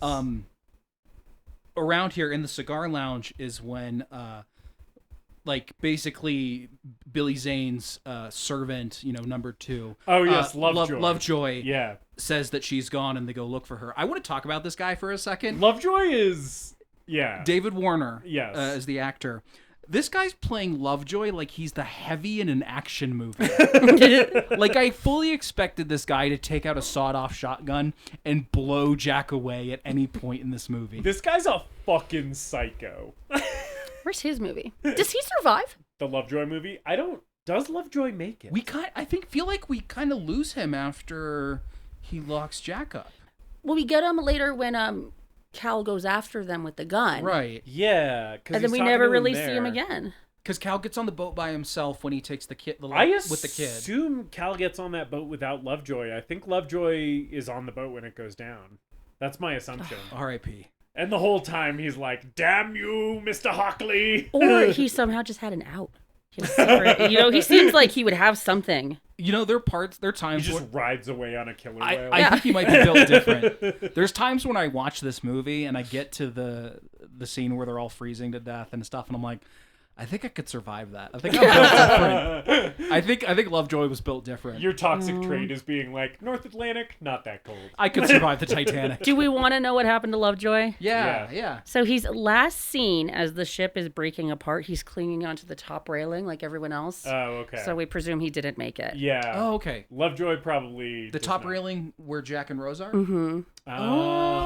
He's like on the side allegedly, and then you do see him. Someone from that area later fall. So presumably he's one of the, what'd you call them? Well, there's Propeller Guy. Oh yeah, he's not Propeller Guy. But he's not Propeller There's only one Propeller Guy. Yes, Propeller Guy is. One of a kind. Don't we love Propeller Guy? Don't we, folks? We all love Propeller Guy. But yeah, so presumably Lovejoy does not survive. Yeah. But he makes it close to the end. He could have been one of the 6 people pulled out of the water in this movie. Yeah, like the Terminator, he just keeps going after Rose. He's just covered in the blood of his enemies. She's 101. Oh yes, no, he's 156. He is literally. I was thinking that. Like, this fucking butler is like the Terminator. He's the valet. He's valet. Yes. Oh, okay. It's different. He's the valet from hell, though. His fucking like engraved gun that he has. Yeah, his nickel-plated 1911. That shit is fucking wild. Yeah.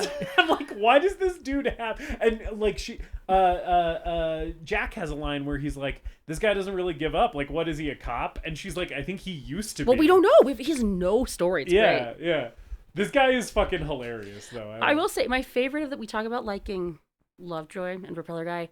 I love White Coat Baker Man at the end. Yes. Because he's just taking nips of whiskey. And he's based on a real person, apparently, who survived because he was so drunk. Hell yeah. Is he the other guy that's at the top of the railing? Yes, right next to that. Yeah, Yeah. she looks looks like at to him. her right, and he's like, there's this guy there like, what? Yeah, he's based on Yeah. a real guy who survived, allegedly, just because he was so intoxicated. He was just drinking himself into He invincibility. didn't realize how cold it was. I don't know, but It he's can't be cold if the whiskey's warming you. Yeah. a real man. Fuck yeah, dude. Yeah. The party in third class is great though. Gaelic Storm is the band that is playing at the third class party. I was a fan of Gaelic Storm before I had ever seen Titanic. You believe that? Do you like them more now? I do like them more now. Now they're not the band that plays Nearer My God to Thee. No, that's that's the the first ship class band, string yeah. band, yeah. But the Celtic band that's playing during the party is a band called Gaelic Storm. They're a Celtic band from America, but I believe the founding lead vocalist is actually Irish. And I grew up listening to their music, and their best of compilation is really funny because 4 of the songs are just the songs they play in Titanic. They have a limited catalog. They're like, hey, we know what you're here for. I guys. do like to think, though, that's not a party that happens every night in third class. Yeah. That's just their after dinner activity. They're just like, yeah, everybody eats some of the soup from the big third class soup pot, and then we all get fucking wasted and dance until we go to sleep. I have to reaffirm, I think that party is continuing up until the boat sinks, and at some point it turns into an orgy. I think it continues in heaven. I think it keeps going. It keeps going. You open the door, and it's just like, oh, you get hit with that stink. The water starts coming in, and they're like, oh yeah, wet play. I hate it here. I want to go. Yeah, the party seems really fun. I like when she stands on her toes and all the guys are impressed. Just so silly. Yeah. It's a fun little moment. I know, just one of those things that's it. They dance. It's really cute. Yeah. They both got... Cora gets jealous. They got crazy footwork. Yeah, Cora does get jealous. I like the behind Cora the probably scenes died. of them shooting the spinning scene, Mm-hmm. and it's just a camera guy spinning around, trying to keep up with them, I think. Fabrizio is... he's met his Swedish milkmaid here. Is she Swedish? Do we know? No. I'm Okay. just guessing. I think from here we basically go to the I'm flying Jack. On the deck. Yeah, because they have their moment after the party, which is he pulls her into the room and they have that exchange where they don't kiss that I talked Well, they about. have the whole running through the ship scene. That's also very yeah. fun. Yeah, I love yeah, that. The yeah. way they run through the boiler room, and He teaches her how to spit somewhere in here too. that's before. Yeah. Yeah. All the romantic montage. All the romantic stuff worked better for me this time. It's a very sweet love story. I like it a lot. I mean, it is a thing that you can kind of tune in and out of, but in the past I was definitely tuning out of it a lot more than I was on this time around. You didn't like it when he teaches her to huck to a spit on that thing? No, I do. I hate you. I do like that scene. Yeah.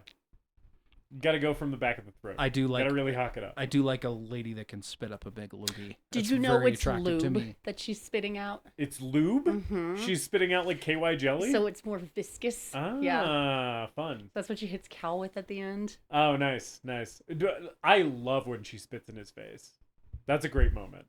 Also, I think it's possible that Cal was, gets spit in his face and, pitches a tent.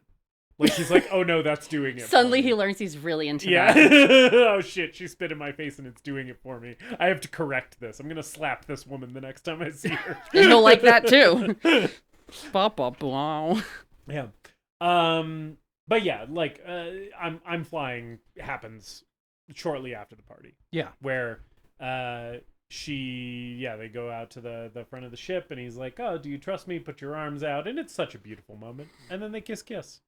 Kiss, kiss. Apparently, when they shot this, it had been cloudy all day or cloudy for a few days, and they were waiting for a good sunset and the clouds to part. Yeah. And they had to shoot it super quickly, and they shot it twice. One of them was out of focus, and one of them was half out of focus, and that's the one that's in the movie. Yeah. And the other thing that Bree told me about this scene is apparently... Because it's just a controlled little set piece. they couldn't get anyone up there. So Kate Winslet had both their makeup stuffed in her top. Yeah. Because they couldn't take the time. Yeah, she looked at the sunset, ran down and yelled at Jim, "Shoot!" Yeah. And they like scrambled to get it done really quickly. And she like had to like do their makeup. Yeah. Between takes. between the takes. Yeah. Yeah. And then we transition back to present day, and that's Sad. such a great moment in this movie that made me cry. Yeah. I like when we check back in with them. We don't need to like dwell on it, but I like that we check back in with them, and I like it is just her continuing to tell the story and their reactions. Yes. I like it a lot too. And they're enthralled at this point. It's so Yes. fun when you cut back to them watching, and Especially when, Especially when she's talking about fucking him. Right. My favorite one is the next one that happens, which is after he draws her like one of his French girls, and then we cut back and she goes, "It was the most erotic moment of my life." And then you cut back to everyone's a reaction shot, and they're all like, "Holy shit." It's such good editing in this movie. It's like the perfect timing. It's awesome. Yeah, no, I like checking in with Bill Paxton and co too. It's nice to like, kind of break the immersion for a second and then like put you back into puts it back to this context. Like, this isn't a fun little romance thing. We're here because of this. Right. Yeah. And you know that she's the only one that survives from this story, and it kind of reminds you of that. It kind of reminds you like, yeah, this is all going. This doesn't end well. Right. Yeah, and then when we're back in the past, right? Cal is upset about how much his fiance has been hanging out with this guy. Around here, I think, is when he makes the scene at the breakfast table, right? They're like having breakfast, and he like violently like pushes the table over and like threatens her, and is basically like, "You're my fiance. You're gonna have to obey me the way that a wife should obey a husband or whatever." That's earlier. Oh, because I think the thing is, once they have the I'm flying, that's it. Okay, like she never goes back to like Cal. It's from I'm flying to drawing scene. Okay, yeah. Yeah. Yeah. It's like that's the night, the morning after the dance. Yes, and they say that when they cut back to present day that's the last time the Titanic ever saw daylight, because it's going to sink in 6 hours. Right.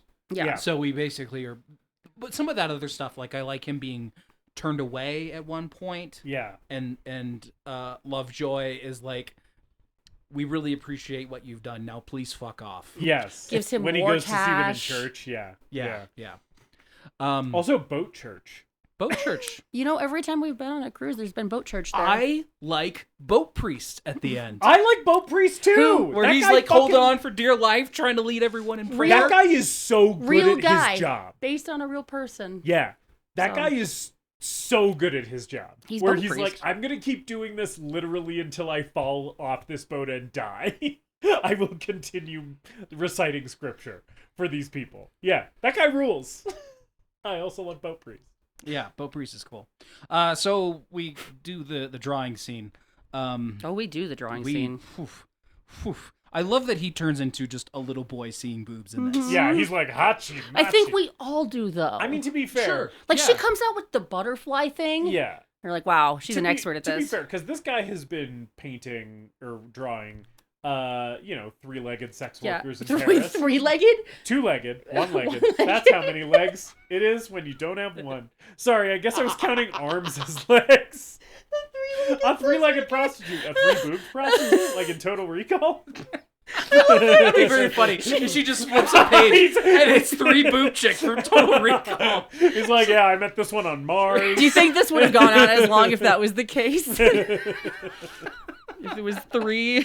One-legged. Oh my One-legged. What I meant was a one-legged sex worker in Paris.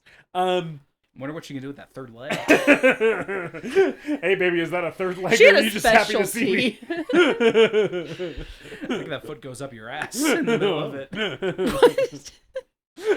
Okay. One-legged prostitute, one-legged sex worker in Paris. But the thing is, like, he has been drawing all these naked women. This is the first time he is seeing Kate Winslet's boobs. Mm-hmm. Some of the best boobs to ever grace the silver screen. Can I say it? Yeah, go ahead. I'll just not comment. Her Kate Wins tits. Bree does not like I was that. so mad when you said I that. was very proud of myself for that. Really doesn't defiles everything Kate Winslet brings to us. But I love his performance. I love that he is like nervous and kind of just becomes a scared little boy. And then I love the close-ups on his eyes as he's drawing her. Yeah. And it's one of those things that like it transcends just like, you know, a horny little guy. Like it is him like really appreciaing her and seeing her and falling in love with her even and more. he's an artist. He's the also artiste actually like hard at doing work. his right. Yeah. Also James Cameron drew it. Yeah. Love that. I thought that. I didn't look it up, but I kind of figured that he did. It's his hands, and those he are actually drew it. Yeah. James Cameron's hands drawing Kate Winslet's boobs.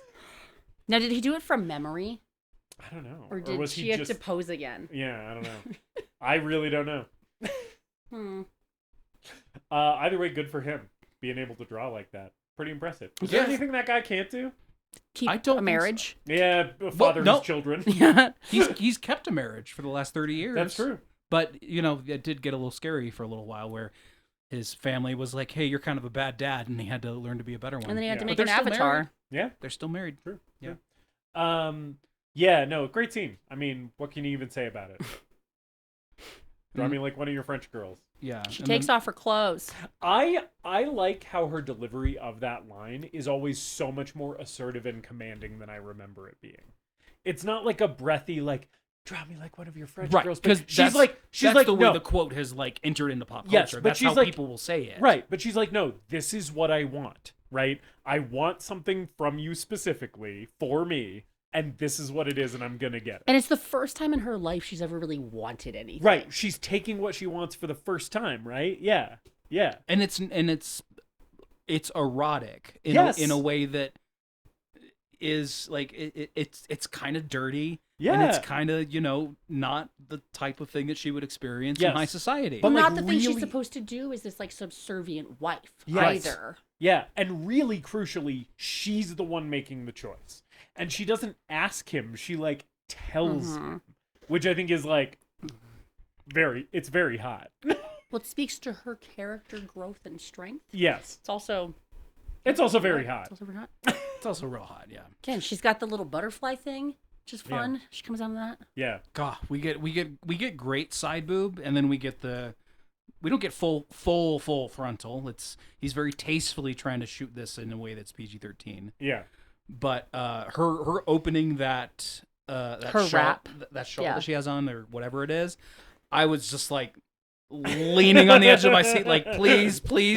Oh, okay. But we do get a nice side boob, and then we get actual boob. I mean, we But, get a lot of boob. We see There's her a lot boob of for a There's a lot of boob. significant amount of minutes. yeah, especially if you pause the movie and rewind it. That's why you wanted to watch it alone, wasn't it? Just me and a box of tissues. And Kate Bottle Winslet of paused lotion. on the screen. Yeah, I don't know. It's hot and good. And they I think there's been enough musings on Yeah. her being nude here. They run through the ship. I like the part where they're running away from Lovejoy here. No. She writes a Dear John letter. She does, yeah. Oh yeah. Yeah. And puts it in the safe.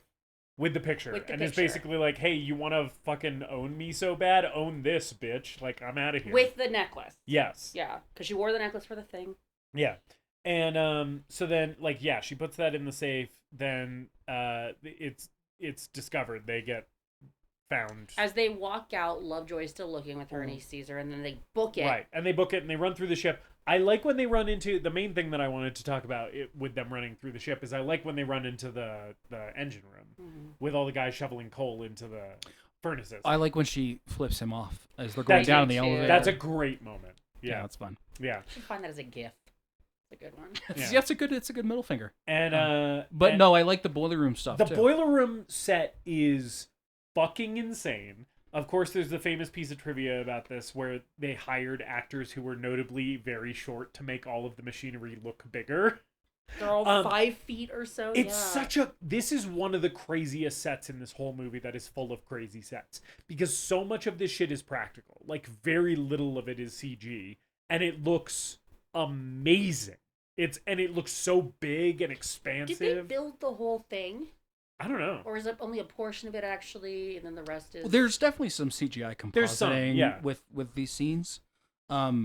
But it looks like they built. I mean, like they built like the pistons and stuff for real. It looks like It's so wild. it's one of those. All the shots of the boiler room make you appreciate the human cost that it Yes. takes to make something like this run. Yes, because it's like you see the people in third class who are like living in squalor and sleeping in bunk beds, but then you see these guys who like in the middle of the fucking night, like when the iceberg hits, it's like 2 a.m. and these guys are still working tirelessly, like shirtless, fucking covered in coal dust. They're warm that whole time. Yeah, it's wild. It is like the human cost of this excess, And right? like, that's their whole job. It And is then wild. like the way those pistons are moving so fast and are so huge and powerful, it is like it's so dangerous. You feel like if something goes wrong, it's catastrophic down there. Yeah. Yeah, and every time he cuts back there, I think it's just really, really powerful imagery. I also like when Jack and Rose show up and the guy's like, "What are you doing down here? You shouldn't be down here." Oi! Oh, and I like Jack's like, "Don't mind us, boys. You're doing good work," or whatever as he runs by. Give it up. Yeah. Yeah. And then so after the are boiler doing room, good they go into like the cargo storage hold and they find the car and then they fuck.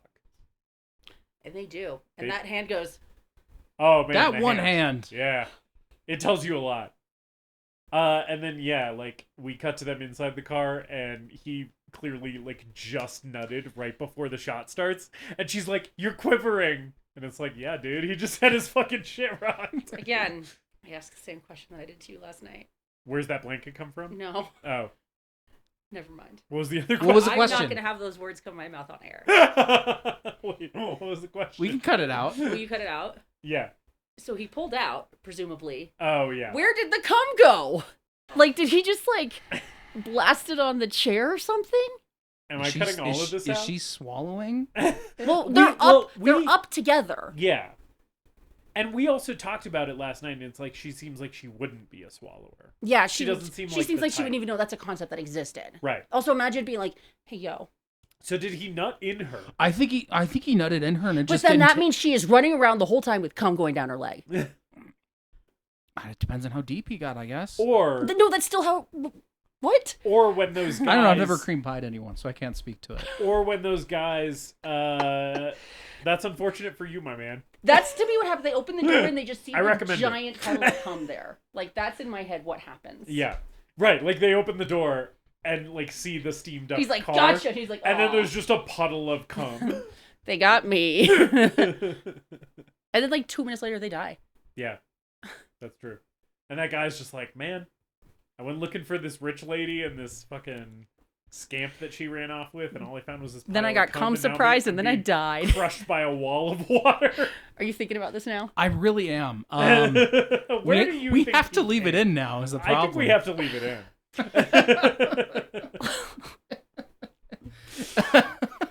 Where did the cum go? Because, you know. Maybe he came on her feet, but then she's running around barefoot. Well, that's with... you wiped, and also the blanket. Where did the blanket go? That's a did Yeah. he just come on the blanket and they dumped? Also, the It blanket. could be. It could be like, oh, like he came on her chest. She wiped it off Maybe. with the blanket. Maybe. Again, though, they're up top together when we come back at the scene. Yeah.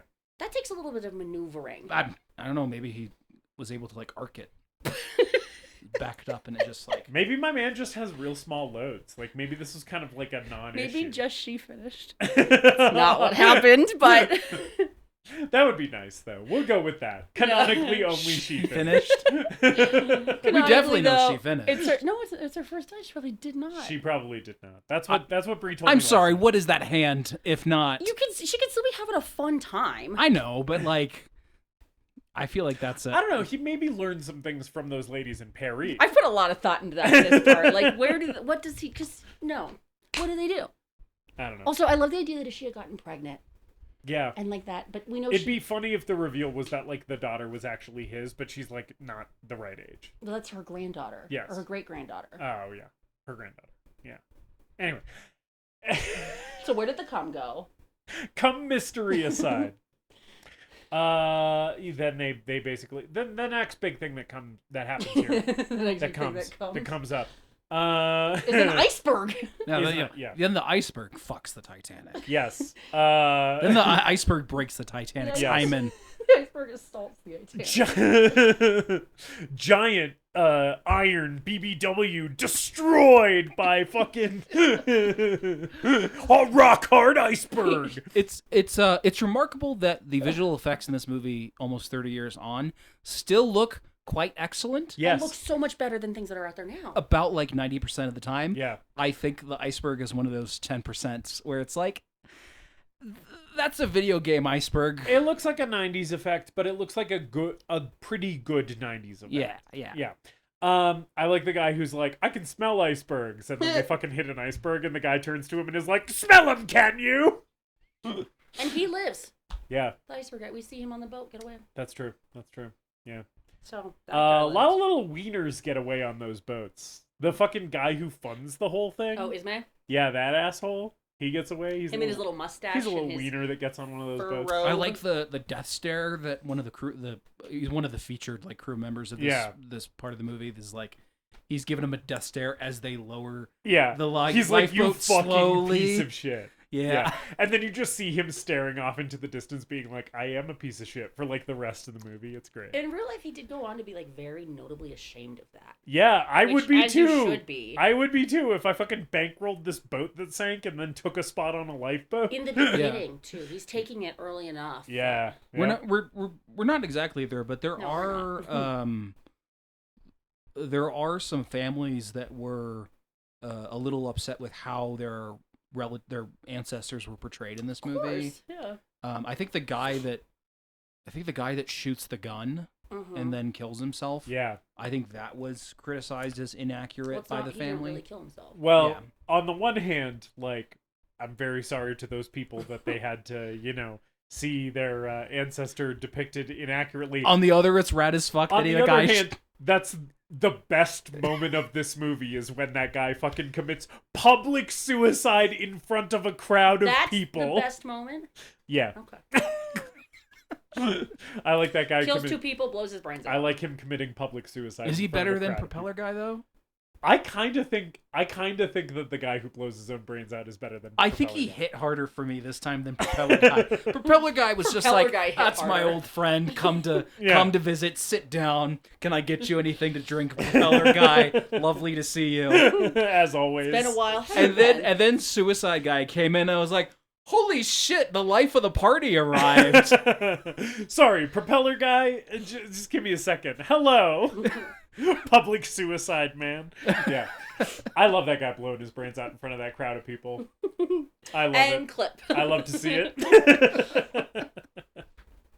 Yeah, I don't know. They hit an iceberg and the boat, starts sinking because that's what happened on the Titanic. That's right. That's right, Justus. That is what happens on the Titanic. Our captain has a very intense scene where they talk about it's gonna sink, and Yes. then he says, She's made of iron, sir. I assure you she can. He does that. You'll get your headlines after all. Oh yeah. And then tape ends. We got to switch till tape 2. Right, on the VHS. Oh, that's where it ended. Mhm. Yeah, they hit the It's iceberg. so good because it's right there. Yeah, they hit the iceberg, and that's basically the tape transition point. Yeah. Well, he says that, Right. and then it cuts, and then it opens to Cal slapping Rose. Yes. Oh. Yes, because they hit the iceberg, but then also when they hit the iceberg, they find We have to tell Cal and Mother. yeah That's what they say. right. So they go to inform Cal and Mother. Rose's mom and mother. Yes. That the iceberg shit just happened. And rather than giving a shit about the iceberg, they're like, hey, you two have been hanging out together and we don't like that. So we're going to arrest Jack and handcuff him to a fucking pipe in the engine room. Lovejoy frames him. Right. As they're walking in, Yes, he Lovejoy puts the slips the heart diamond of the in his ocean pocket. in his pocket. Then they walk in. Yeah. The dramatic irony of all of these rich people being like, everything's gonna be okay and we're gonna survive this is hilarious and also kind of chilling to me. Yes, and also like very rooted in the reality of the situation. Mhm. Because Yeah. like from survivor accounts, this is basically how it went down. Where like when the iceberg hit, everybody was kind of like, oh yeah, like this is a momentary setback. We're all gonna be fine. They're blowing this way out of proportion. And people were listening to music and getting more drinks and dancing and hanging out and socializing, not knowing that they were gonna be freezing to death in like an hour and They a half. were told the ship can't sink. Yeah. So yeah. they assume it can't. And yeah. and Andrews is like he's very clear that the ship is going to sink to the captain and the the higher members of the crew And to Rose. but he doesn't want to create a panic, Right. which of course ends up leading to panic when it's very clear that the ship is going to sink. And there's too few lifeboats and all that. Yeah. But the stuff like Rose's mother coming out and being inconvenienced, and she tells the servants like, make sure we have some tea when we get back to our room. Right. Yeah. Start heating up the kettle. I want a hot cup of tea when I get back to my room. Yeah, and all it happens. The sinking is half of the movie. Yes. It quite literally is. Yeah, and throughout the long sequence of the sinking, even up until some of the last moments, there are still rich people who are like, yeah, everything's gonna be okay. You got me all dressed up for nothing. Yeah. It does feel very poignant in a way, and I assume this movie's sort of timeless in this way because there's always something that you can compare it to. It feels very poignant, like it gets me thinking about like climate change and stuff, right? about how there's like a certain subset of the ruling class and even the middle class who are kind of like, yeah, it'll probably all sort itself out. We probably don't really need to like do anything. It's not actively impacting me in this moment. Right. Like I'm like worried about it, but like the experts got it. It'll be fine, right? And it's like, no, dude, you're on a fucking sinking ship. Like you are all going to die. Well, it doesn't help too that the crew is very much like, everything's fine, don't panic. This is just a precaution, not really emphasizing the seriousness of the situation. Yeah, totally. Yeah. I was reminded of last week's film Godzilla. Yeah. About how it's like nature is the great equalizer. Yeah. And we're all just like, man's fault. What Blue Oyster Cult says in the song. Yes. Nature points out again and again how history shows again and again how nature points out the folly of man. And I think Big Lizard and Big Boat Sinking both demonstrate that theme very well. Yeah. In addition to other themes. Also, like, the ocean is so fucking scary, dude. Yeah, it is. The ocean is scary as shit. Do you have anything to add to that? It's just so much water, you guys. It's a lot of water. I think we should note Justus can't really swim. You can't swim? I'm not good at swimming. In a Titanic scenario, I would be pretty fucked. Yeah. When Jack is like, hey, Rose, like when the ship goes down, we're going to have to kick for the surface. Kicking for the surface, not necessarily something I'd be great at. I haven't. When I went down to Phoenix for my grandmother's funeral, that was the first time I had swam in a while because she has a pool, and of course the pool feels a lot smaller now that I'm a 32-year-old man compared to when I was a kid. Yeah. I still feel like I'm built different though. I feel like I could I could tread water enough to keep my body heat up. I think it's growing up in Phoenix. We're all taught really, really young to survive in the water. Where it's like, if you drown, if you fall in, here's what you do. So that sort of like survivor mentality is embedded in swimming. Yeah. And there's a public pool up here as part of a rec center, but there's not a lot of like outdoor pools that people have. My family doesn't have an outdoor pool. I haven't swam in a while. I haven't either, but the last time I did, I was not great at it. No. I can doggy paddle, but I can't make... You kept playing pool games, and you were like, I don't know how to do this. Yeah, I can't make very fast or efficient progress in water. I can keep my head above water for some amount of time. But in the North Atlantic, I would be truly fucked. There was a point when I was a kid that I was diagnosed with... I don't exactly know what it was. Some sort of muscular issue that my parents were led to believe was going to paralyze me. Yeah. I was going to be in a wheelchair. I found that out on 9/11. Ah. I was at the doctor's we've talked office about on this. 9/11. I think we've talked about this on Mike Have I? before. I haven't Maybe. heard this story, but don't bother telling me now. Yeah, I showed up late to 9/11. Basically, You showed up late to 9/11. I showed up to school having my 2 egg McMuffins after my doctor's appointment, like my mom would always get me, and I walked in. And there were 2 buildings on fire on the TV, and I was And like, you were like, what? hey guys, I got my Egg McMuffins. I might be paralyzed for life. What's going on? Hold up. The planes hit at like 6 o'clock Arizona time. Yeah, it was like I don't know. What time? I'm trying. School started really early when I was a kid. I'm trying to remember, but I was But like, then you went to the it doctor. was like 8 or 9 You guys when I just got existed for a really long time in the world without realizing that was happening. back. Yes. That's crazy. Yes. But anyway, after that diagnosis, I spent a lot of time in physical therapy. This is kind of like a memory I've maybe sort of repressed. I don't remember a ton of it. Oh. But I was doing like water physical therapy in pools and like swimming with pool weights and stuff on. Yeah. So I think I have trained sufficiently for a Titanic scenario. Now you think that training has stuck over the last 20 years? Hey man, the I body think remembers. muscle memory. I think survival instincts would kick in, and I would just revert back to that. Yeah, You would flash back to being Yeah. in that pool in that moment. yeah. I would be like, Your body this- would suddenly warm itself because you channel that phoenix. Love this. Yeah. I would summon the rage and the will to survive from within me. Yeah. You'd I swim all think the I way to would the just shore. eat shit. Yeah. I'm being honest, yeah. I've swam with you. How do you think you would fare in the I'd be North fine. Atlantic? You'd be I'd fine. die from being cold, not the swimming thing. Yeah. The swimming thing would I not would be an just issue. sink. Yeah. I sink like a rock, Mhm. even when I try and float. Yeah, you were trying to float that one time. You couldn't do it. I It's can't do really it. I don't know sad. how. I'm too built- I'm too big and fat. I don't know. That's not how that works, but I feel like some of the fat would insulate you though from the cold. Maybe. But I would just sink. I'd just like That's be partially down. what I'm operating on. I get eaten by eels well, you and you shit. can't. Never mind. I don't know. The ship starts sinking. Buoyancy.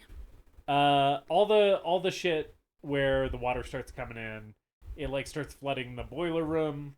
All these guys are trying to like get out through the doors that are sealing. Like this stuff really kicks the action into high gear. Jack's locked up Yeah. in handcuffs Mm-hmm.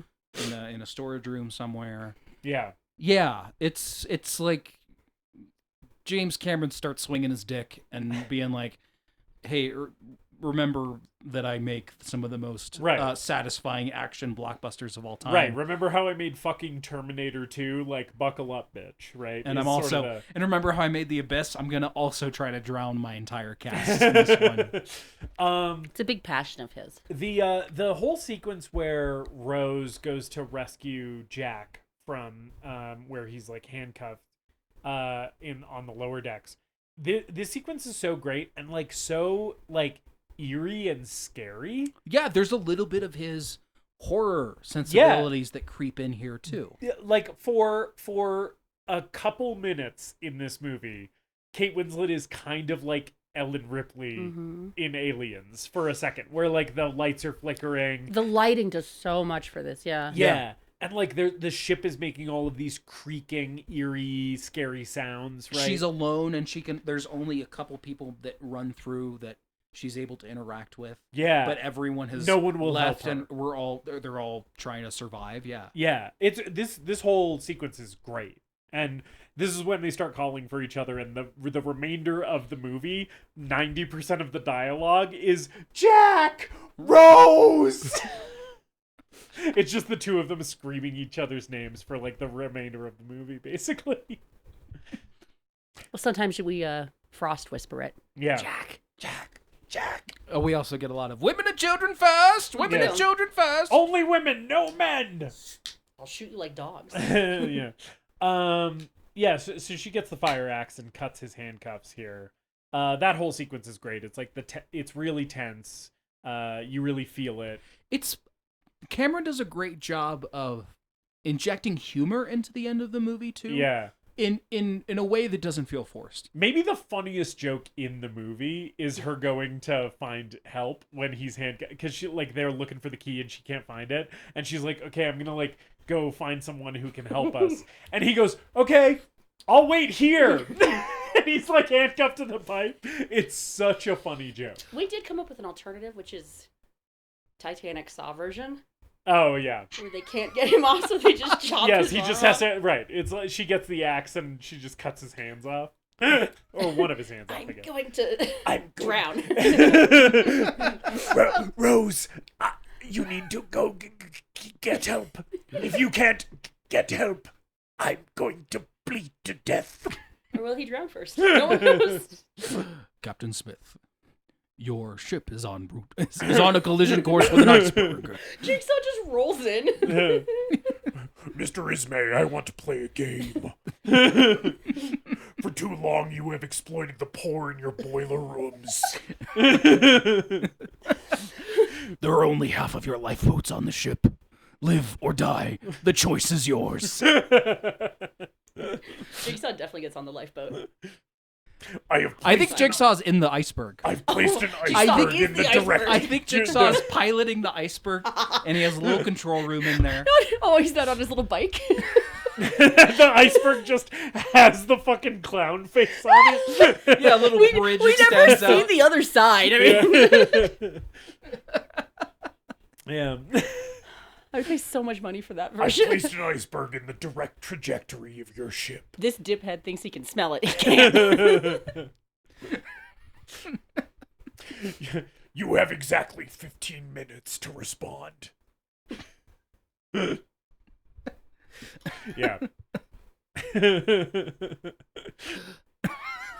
Cal Hockley, Cal. Cal Hockley, you've never appreciated the life that you have. No, Cal Hockley is definitely his, like, little minion. They're on the same team.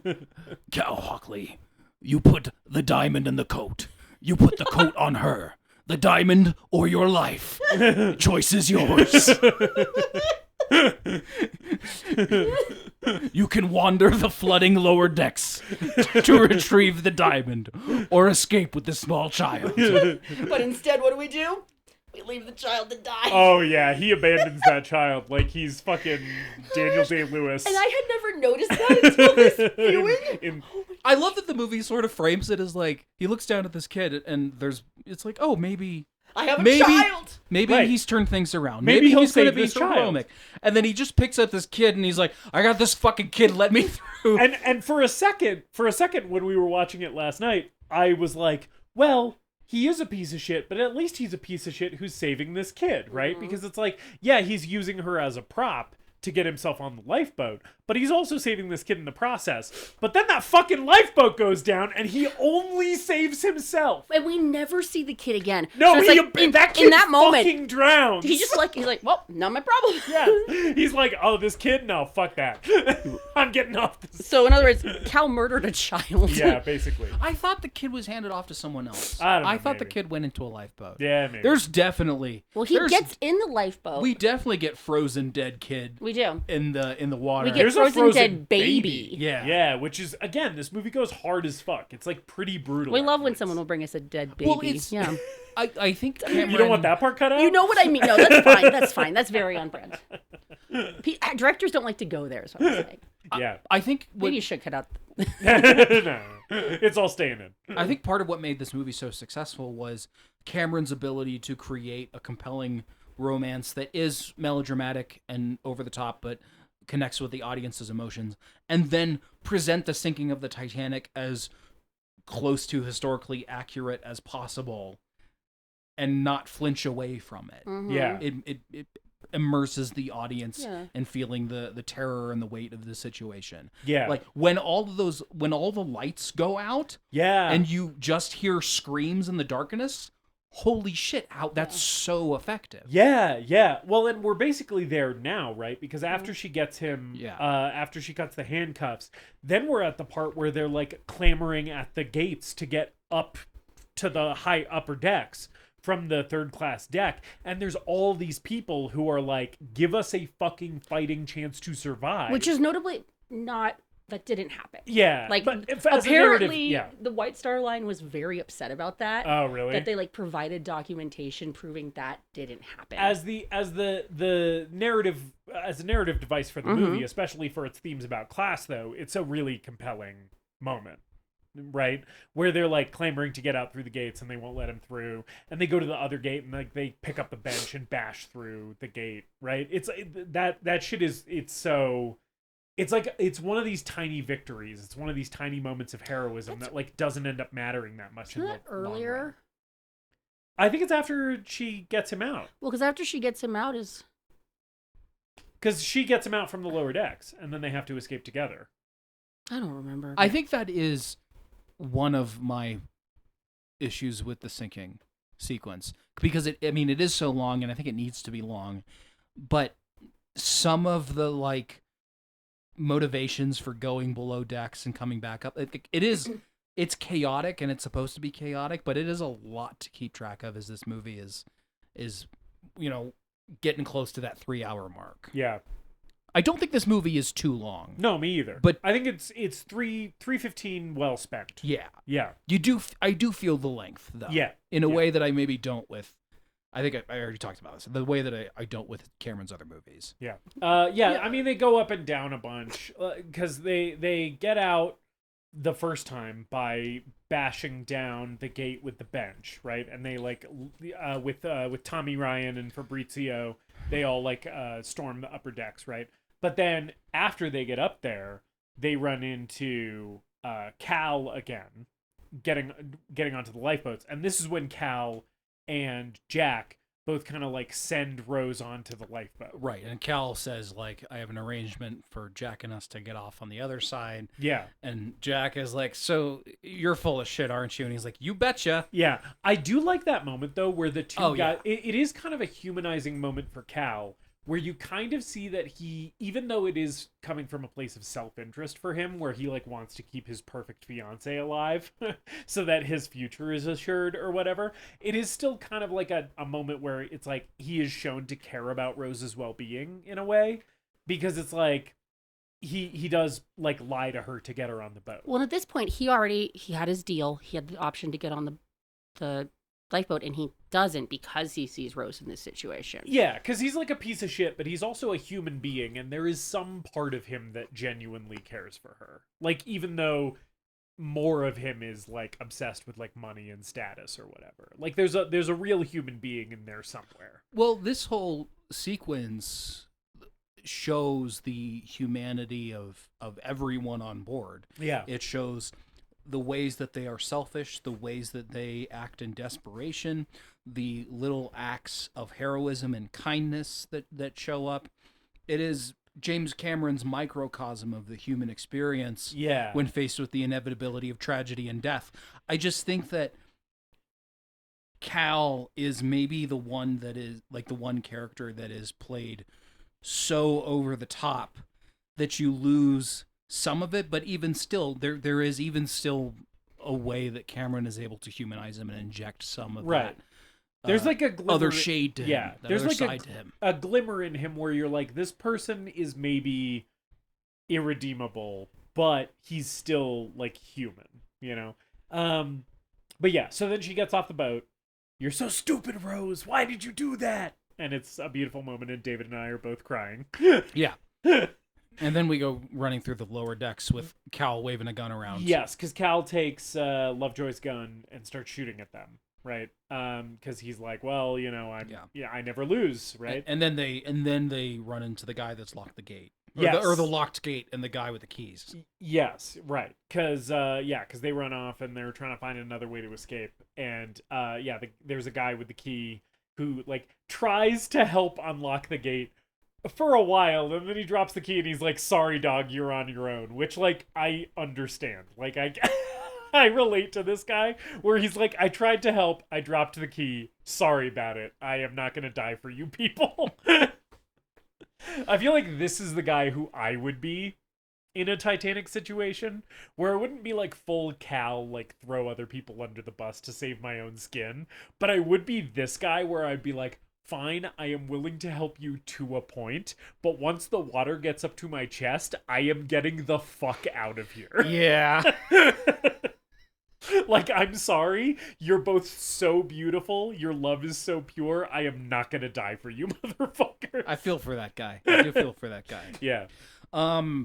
But they get back on deck, and find that it is taken on somewhat of an angle. Yeah. And we get so many stuntmen just flying and flopping all around this fucking thing. Yeah. The ship sinking, I mean, like, well, you know, it feels a little silly to talk about it on this podcast as if everything that's been said about this has not already covered it, you know? But it's like, it is fucking crazy, the spectacle of this thing going down. It's like, it's so intricate and so, I mean, like, every shot of stunt people sliding down, people falling, you know, it's like wires sparking as the ship is torn asunder. Like, it's all so vivid and immersive, and it's like, it's such great blockbuster filmmaking. And as impressive, if not even, you know, I would say more so in some cases than similar big set piece sequences in other Cameron movies. Totally. I think this is some of his best work, right? Like, it's like, this is some of the best he has ever done, this big, balls to the wall, spectacular action. Like, I don't think this is Cameron's best movie, or my favorite Cameron movie is maybe a better way to put it. But it is maybe the most James Cameron movie. Right. One of my favorite shots in this movie is, and I don't even know if it's like CGI enhanced or if it's all practical, is the big pull-out shot in the hallway where the water is like crashing into the hall. You know what I'm talking about? Yeah. That shot fucking blows my mind every time I see this movie. Where it's like, how the fuck did they do that? It's so crazy. Yeah, I mean, that's like every shot from here on out, basically. Yeah. Is like how the fuck did they do that? Yeah.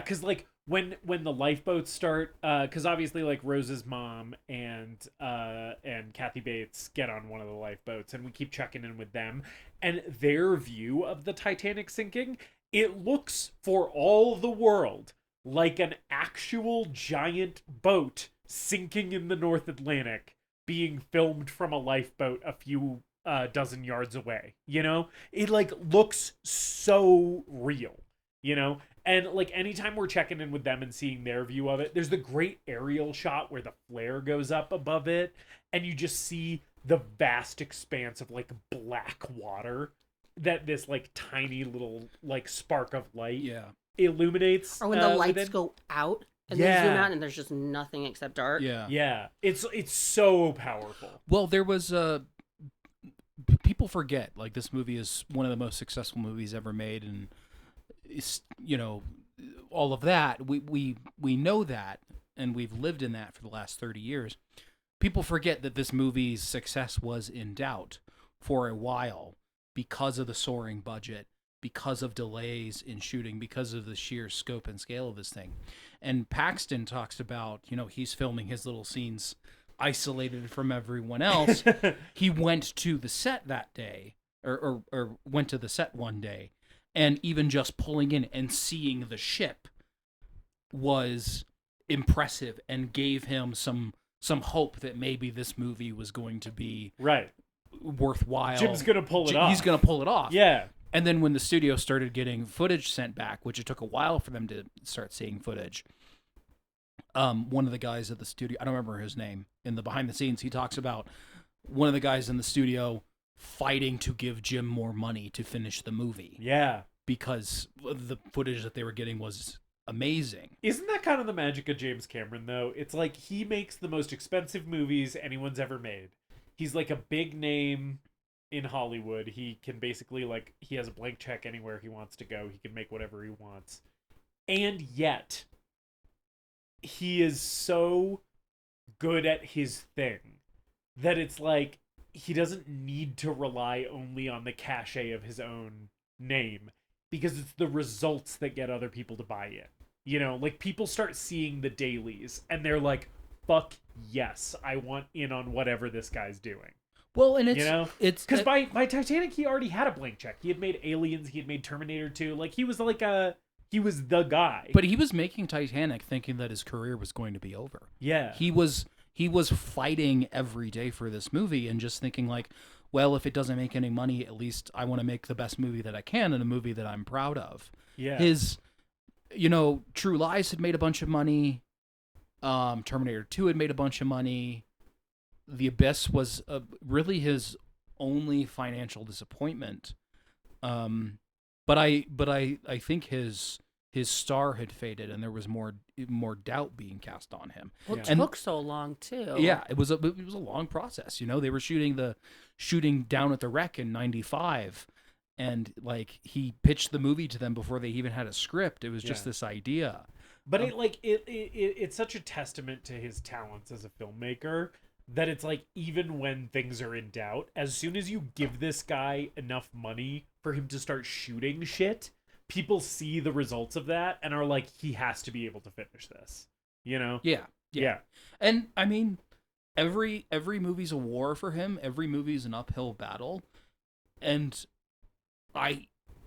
he always seems to embrace it. Yeah. And always is as hard. No one's working harder on a Cameron set than James Cameron. Yes. He's- Even though multiple people are almost dying. Injured, getting hypothermia. Yeah. Yeah. But he's so concerned with every little detail. He's the first there and last to leave from reports and stuff like this.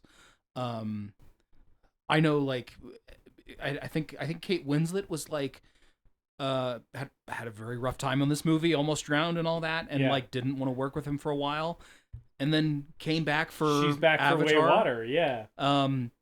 We haven't said this name yet. James fucking Horner. Yes. Coming back after their relationship was strained, working on Aliens, Yeah. and delivering an incredible score. This movie is one of the best of its kind in terms of like blockbuster, like tentpole film. I think this is one of the best scores of this type as well. It's such a good score. Yeah. Yeah. I mean, the theme is undeniable. Just like the theme alone, like I fucking defy you to not feel something in the core of your being when you hear do do do do do do do. It's like it's so perfectly, it's perfectly calculated to just like cut right through all of your cynicism. Yeah. And just like prepare you to like absorb all of the earnest feeling in this movie. And I think like the My Heart Will Go On, the song itself, Oh yeah. is overplayed and overblown and cheesy in the way that it's like permeated pop culture since then. In the context of the film, as a theme that Horner's doing, it's awesome. Yeah. And even when the song plays in the end credits, it works as a little end cap to this movie. I that think you've it's watched. maybe the best end credits song of all time. Really? I do think it's My Heart Will Go On is maybe the best end credits song of any movie of all time. I was watching Alien Earth, Yeah. and fucking Noah Hawley, the man that he is, ends episode 1 with, I shit you not, out of fucking nowhere, The Mob Rules by Black Sabbath. And it Cool. whips ass. Cool. All right, maybe I need to recalibrate. How do you feel about My Heart Will Go On? Fine. It's been 2.5 hours and she is over it. I don't have that many thoughts on things, guys. I've exhausted my thoughts. That's fair. Yeah. I don't know, the ship fucking sinks. The ship sinks. Yeah. It goes Ass up, Yeah. as they say. vertical, Yeah. Right, that's right, David. not horizontal. I don't know why. Well, I it mixed does that up. then go horizontal when it goes. Psh. Yes. But first it goes vertical. They Yep. climb up onto the tippy top of it. They hang on. Yeah. Lots of people fall down and hit the rope holder thing. Yes, we Propeller of course Guy. here get Propeller Guy, our close personal friend. The- Friend of the show, Propeller Guy. The miniature work here is Yeah. great. Yep. The CGI here is great. Mhm. All those bodies falling into the water, a lot of that is CGI. Looks great. Turns out, even when CGI was pretty, young in the 90s, right? If you place stuff at night and then like shoot it from far away, that makes it easier for CGI to look good. I did read an interesting thing where James Cameron, they were trying to minimize the amount of people who were falling down the deck just because it was so dangerous. And he even had to put a kibosh, though, on how many CGI people they used because he didn't feel like they looked real enough. Okay, yeah. He's like, the texture of the clothing is wrong. Good choice. Because most of the falling people look really convincing. Yeah. Like Yeah. it pretty much always looks really good. Like every time you see them hit that thing, you feel it. Yeah. Yeah, there are some shots in this movie that feel off to me, and that's where that like 10% of this movie doesn't look perfect to me thing comes in. The real big one is one of the early shots of the ship that's like a sweeping over the front decks, and we see the captain's cabin and or the sorry, not that the crew the cockpit, the boat cockpit, The cockpit. whatever the fuck it's called. And that Cockpit. just looks like a video game cutscene. That's maybe the worst shot in the movie, but Yeah, When but they it's pretty first brief. start, Yeah. and they're Yeah. taking off from the, I totally know what you mean it's by pretty that. brief. but I think if you squint at some of the CGI in this movie, it doesn't look great. Take but your glasses off, maybe watch for it the that most way. part, When the ship is about to go vertical, we also get one of the most beautiful moments in any movie ever, which is the string quartet, oh yeah, quintet, whatever it is, playing Near My God Oh! to Me. that was one of my cries. Yes. I cried the last time at that moment. I didn't cry this time for whatever reason, but it is still profoundly affecting. First of all, I can't believe I forgot about that. if you want to get What was the fake cry? If you what was want- the cry I made up then? if you want to get me misty-eyed, just start playing Nearer My God to Thee. One of the best hymns ever, right? But also like the montage of all the people in the boat meeting their fate in various ways, right? Like you have the mom like reassuring the kids and like tucking them in, putting them to bed and being like everything's going to be fine in the morning. You have the old couple holding each other in bed, which is such a beautiful moment. You have Mr. Guggenheim and his like With his valet. Yeah, his valet. I got Like, dressed up. Yes, he's wearing his like coat and tails and top hat and drinking a brandy, and I love the water coming up the stairs and him like having a moment where he's like, oh fuck, it's This is about to it, happen. yeah. You know, even though he like made the conscious decision to like face his end like a gentleman or whatever. When the wall of water comes up, he's scared. Or with the you know? captain Yeah, at the captain. helm, Right, and Bernard he's just Hill in it, yeah. waiting for that water to break through. Yeah, and it breaking through the glass and just swallowing him is so good. And I love the Nearer My God to Thee montage.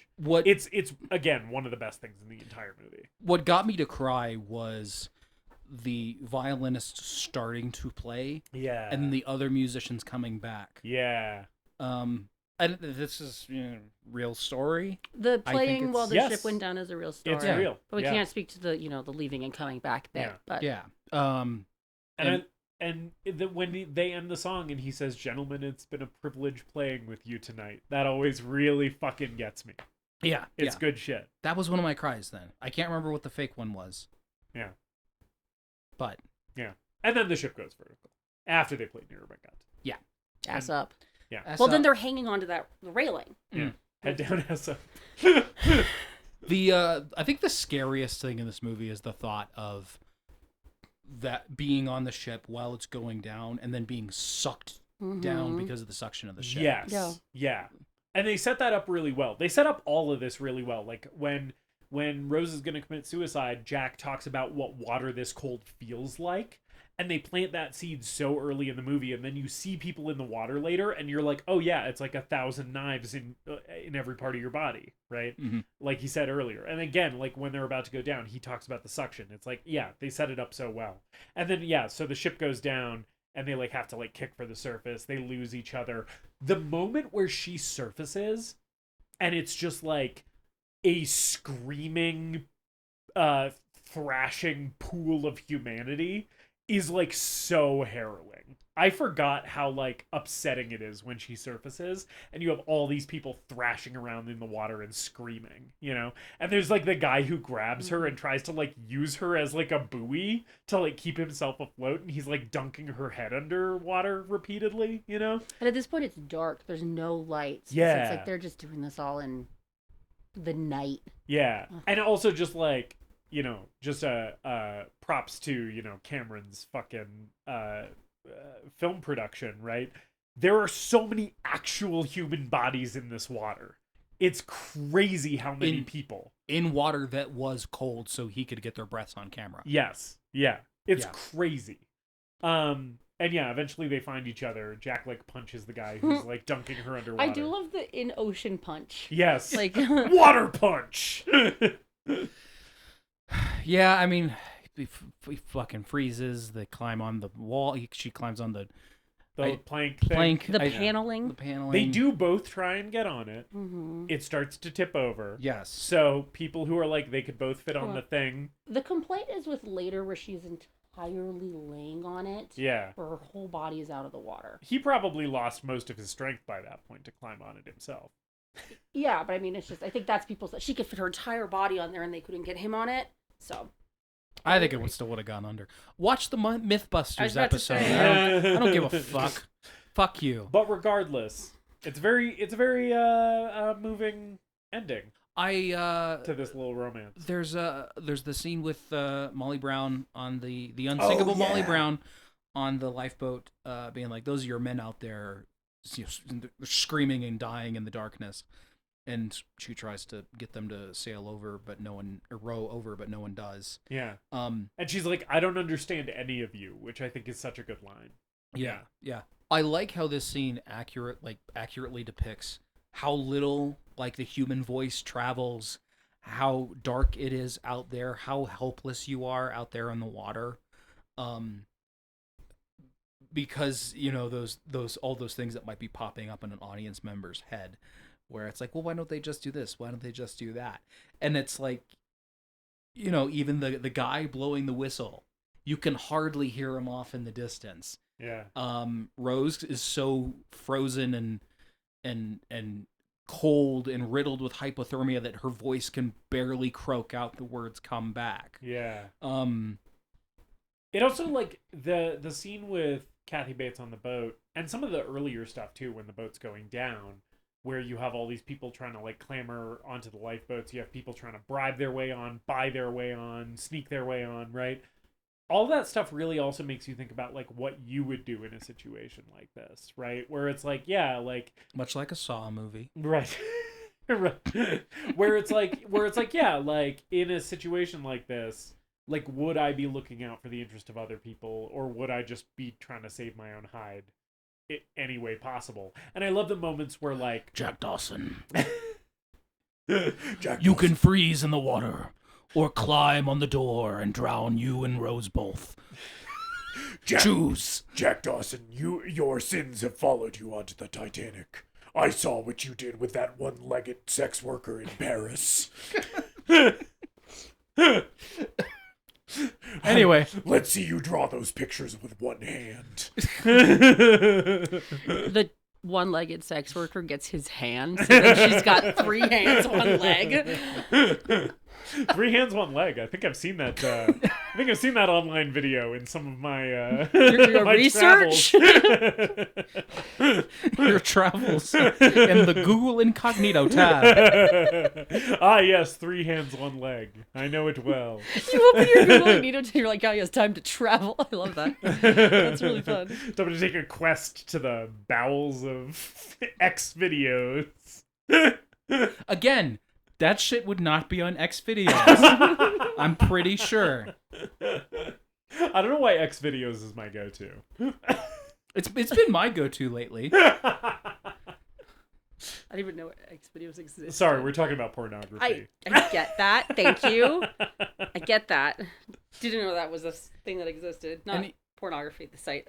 Anyway, Jack fucking...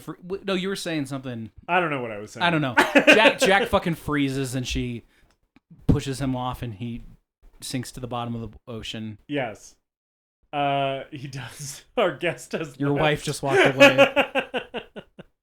So Rose gets rescued. Cal Hockley fucking kills himself during the Great Depression, which rocks. I do like her, like, old Rose, like, rolling her eyes when she's talking. She's like, yeah, I guess he fucking killed himself, that little bitch. It's great. Um, And then she, I mean, like, they basically are like, so about that fucking jewel, and she's like, yeah, I don't know. And she gets up in the middle of the night, and she goes out onto a boat, and takes the heart of the sea out of her pocket, Turns out she had it the whole time because he put the diamond in the coat. She's had it the whole time. I like the little. She just wanted to force. Love the op noise. Yes. She drops it over the end. She just wanted to force an audience of people to listen to her sexy story, basically. She really held on to the details. Yes, She and then she drops the jewel in. She goes, oh, yeah, that's great. And she puts her well manicured toes on the railing. it sinks into the ocean. Yeah, this old lady's tootsies are looking good. Like she got a pedicure before this trip. Yeah, she was like, "I'm going to this boat to die. I will have. I'm gonna gonna bring polish all on my nose." stuff. Have you guys seen the alternate ending that they Yes. shot where she It tries sucks. to kill herself? It Yeah. sucks. And then I'm they glad stop they her. didn't Oh my do it. gosh. Yeah. Yeah. Yes, because instead of killing herself, she goes back to her cabin and she dies in her bed, like Jack says. He says, "You're gonna die, old lady. an old lady in your bed." Yeah. Lots and lots of kids. It's open interpretation. I think she dies. Oh, she definitely dies. Yeah, She went there to die. we're fully camp. She dies. Camp death. I'm She's camp- 101. I This mean, bitch is sure. not long for this world. I'm She camp. just needed to tell that story to die. I'm Yeah. camp. I don't care. It doesn't matter. She's like, now that the drawing of my remarkable cans has surfaced, I can finally meet my maker in peace. What was that voice?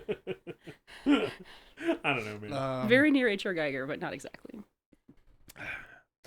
Yeah, and then she walks into the fucking stairwell, and there's all the Yeah. people of Titanic there to greet her. Everybody It's a really great claps ending. for her. Jack's there. I like that he's not in his tux. He's in his Yes. poor boy clothes. Yes, Yeah. very, very intentional decision. Yep. And he takes her hand. She's young again. It's beautiful. And that's the end of the movie. And she dies. Yeah. That's Titanic. Titanic. Bree, Titanic. is this a perfect movie? Is a thing that you may or may not answer in your verdicts. I feel like it's worth talking about. Yeah. Bree, I mean, you know my answer to that. I know your answer to that, but the listeners don't. Perfect movies don't exist. Okay. Bree, episode 100. You've made your auspicious debut. Ooh, auspicious. Yeah, I pulled that one out of fucking 12th grade English class. You did get up and walk away at one point. I was It was literally 5 minutes, and she was ordering food for us. Give her a break. Is James Cameron's Titanic the greatest movie ever made? As we've discussed, I inherently have a problem with this entire concept for a show. I know. Is it a very good movie? Yes. I Now, don't. the I definition don't of understand the greatest- concept of this show, The definition though. of the greatest movie ever made is a movie that is so entertaining or compelling that while you're watching it, it's the only thing that matters. in Right, the but we world. are seeing It's like greatest. it's like when Justus and I watch like Brain Dead. Brain Dead or some goopy horror movie, and then we're like, that was the fucking greatest movie I ever made. Do you have that same feeling with Titanic? It is an all-engrossing film that I enjoy and will repeatedly watch. So whether that equates to You're just gonna have Give me a yes binary or a no. yes or no question. I knew this was going to be a problem. It doesn't have Just to be. give me a yes or a no. since the start, I've had a problem with that label. No, I'm not playing. You can take it as you want. I'll take it as a no. I'm not break. You'll take it as a what? I can take it as a. I'll take it as a no. What? I really like it. I don't like the terminology "greatest movie ever made." Okay. Because is it the greatest movie ever made in the history of ever? I don't know. Maybe, probably not. Okay. It's really good. Like, it's definitely up there, but it's not like the greatest movie ever made. Is it a movie so entertaining or compelling that while you're watching it, it's the only thing Yes. that matters in the world? Yes. Okay, then yes, it's the greatest movie ever made. No, it's she answered the not. question. That's sorry. That's the definition Right, that we but use. you're on the- making up the definition. That's your definition. Yes, it's Yes. the definition for the podcast. It's the that- goofy definition that we've done on this episode for 100. So So her this verdict, podcast her for verdict 100. is a yes. Which 100 even during the episodes now. development phase, I was like, that feels flawed. We'll workshop it. On 100 episode 100 100 episodes in. and one. Here's another way to put it. Now, I How- did not give it a 5 stars on Letterboxd. But you don't give You don't anything. give anything out of 5 stars on Letterboxd. What would you like it to appear in the spreadsheet as? A yes or a no? Asterisk. That's not an option. Just kidding. You can put yes. It's a binary choice. You can put yes, yeah. Okay, yes, your okay, verdict it's a is yes. All Yeah, right. but with that big disclaimer. Yes, and for the record. Will you for put the an record, asterisk she next objects to my the yes? premise of the podcast. Sure, Thanks. sure, I will. I think this whole thing is flawed. It's built on nothing. Well, thanks for coming and supporting us anyway. You're in my house. So thank you for coming. Justice. Yeah. Is James Cameron's Titanic the greatest movie ever made? David. And is it a perfect movie if you want to answer that? Yeah. David. Yes, James Cameron's Titanic is a perfect movie. I don't think there is almost anything I would change about this movie. Certainly some of the CGI, as we've mentioned, is a little dated. This movie came out in the 90s. So did you. Oh, I also came out in the 90s. Oh, and I guess You're I'll also a little ask, like, dated. is this your favorite Cameron movie too? Because we've talked about that when we've talked Right. about Cameron. Right. So the answer to is this a perfect movie, I think, is yes. I think this is a perfect blockbuster. I think its box office and its critical reception and its place in pop culture is well earned. I put on a fucking suit and tie for this movie because it fucking deserves it. God Took damn it off after 15 minutes because you're too hot. It's the thought of it, David. Yes. But this movie, I think, is the platonic ideal of what a crowd-pleasing blockbuster film should and can be. So yes, I think it's a perfect movie. It is not my favorite Cameron movie.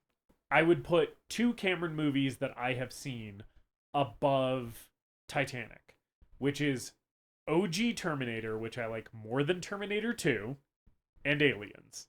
Those movies are Cameron movies that I like more than this movie. But it is third for me, above T2, because it doesn't have fucking Edward Furlong in it. This is my favorite Cameron movie. It's the It's your only favorite one I've Cameron ever movie? seen. Yeah. Oh. And I would put it above both Avatars, which I like.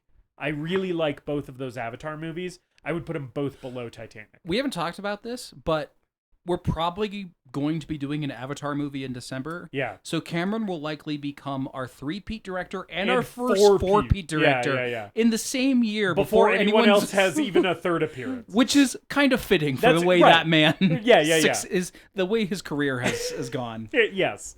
David, Just continuing to top himself. do you think this is a perfect movie? And do you think Well, it's the greatest movie ever made? He's gonna. Well, I haven't finished my. Oh. Yeah. I'm so sorry. Just wanted to hear what David had to say. I mean, if David should interrupt me, and then I should finish. Finish your later. verdict. Just finish the fucking verdict.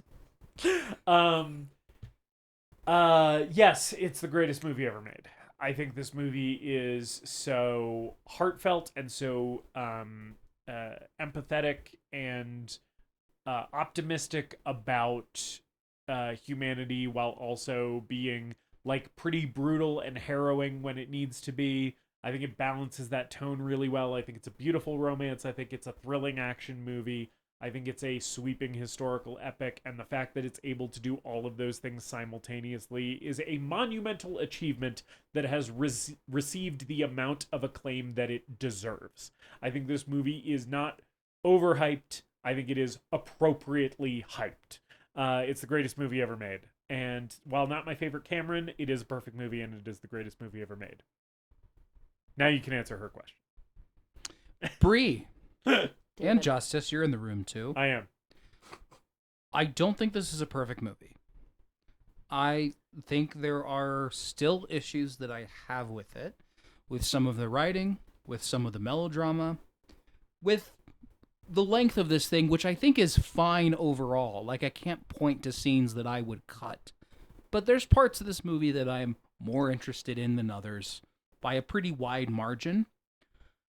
But I've also kind of established in the past that I think the perfect movie is a feeling thing for me. And there are movies that I've given greatest movie ever made to that I don't think are perfect. With that being said, yeah, I think Titanic's the greatest movie ever made. Yeah. I think this has been the best watch I've had of this movie. It's improved the most for me.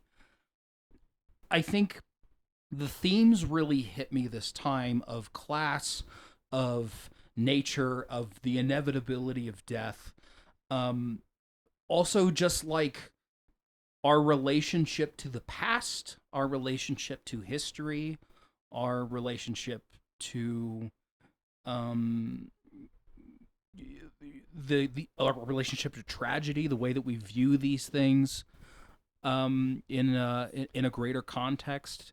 And it's hard to just deny the sheer scale and emotional impact that this movie has when it's really, firing on all cylinders. Yeah.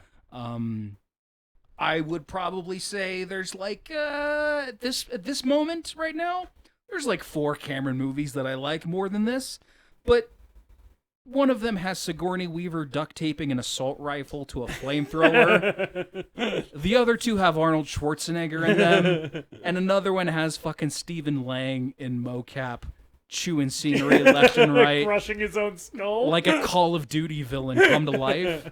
That is awesome. Those are more up my alley. Yeah. But in terms of romantic historical dramas that also have an epic scale, it's kind of hard to deny that Titanic is the best of those, and maybe one of the best movies that has ever been made. So maybe you want to call it a light yes, maybe, but I think it's still a yes. You're giving Titanic a light yes? I give you a light yes. That's okay. Brutal. I think James Cameron will be okay. Yeah. I think yeah. That's Titanic. That's Titanic. Bree, David. you have some questions for us. Yes. Questions that were sent in by our lovely listeners, our lovely dipshits out there. It's episode 100. If you made it to the end of this fucking thing, I'm sorry. I'm sorry too, but you have to stay for a little while longer. Yes. For the Q&A. For the that we Q&A. promised you. Yes, we're giving you a Q&A, 100th episode. We're reflecting on how far we've come. Yes. Film. It The also last 2 years of our lives. some pretty fun dumb questions that people sent in. Cool. Yeah. To kick it off, can you do impressions of each other? I'm loud and annoying, and I like to lift weights and drink beer and hike and laugh like this. How's that? I don't know. I feel like it's not nasally enough. I pronounce room weird. I say room. Right? Yeah, well. Yeah, right? You forgot to cut him off. Well, I feel like I'm being ganged up on here. You are. My impression of David is I'm talking about something that I'm having a hard time putting into words, and I'm really smart, but like I want to make sure that everyone is perceiving me as smart as possible.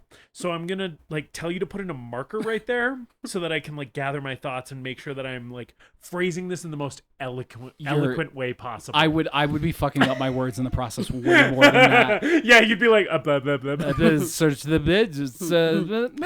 I'd be mixing up things like vertical and horizontal. My other impression of David is it's Watto! Little Annie! I'm betting everything on Sebulba! That's my impression of David. Canonically, that's David. You've watched many movies. Which one did you like the most? Obviously, we're talking within the course of the podcast. Within the podcast. Not within your entire life. I mean, so what is the question is like, what is the greatest? No, we're of not going to make it movie that ever deep. made? It's just going to be which one did you like the most in this moment. Right. Okay. I mean, Aliens is my favorite movie.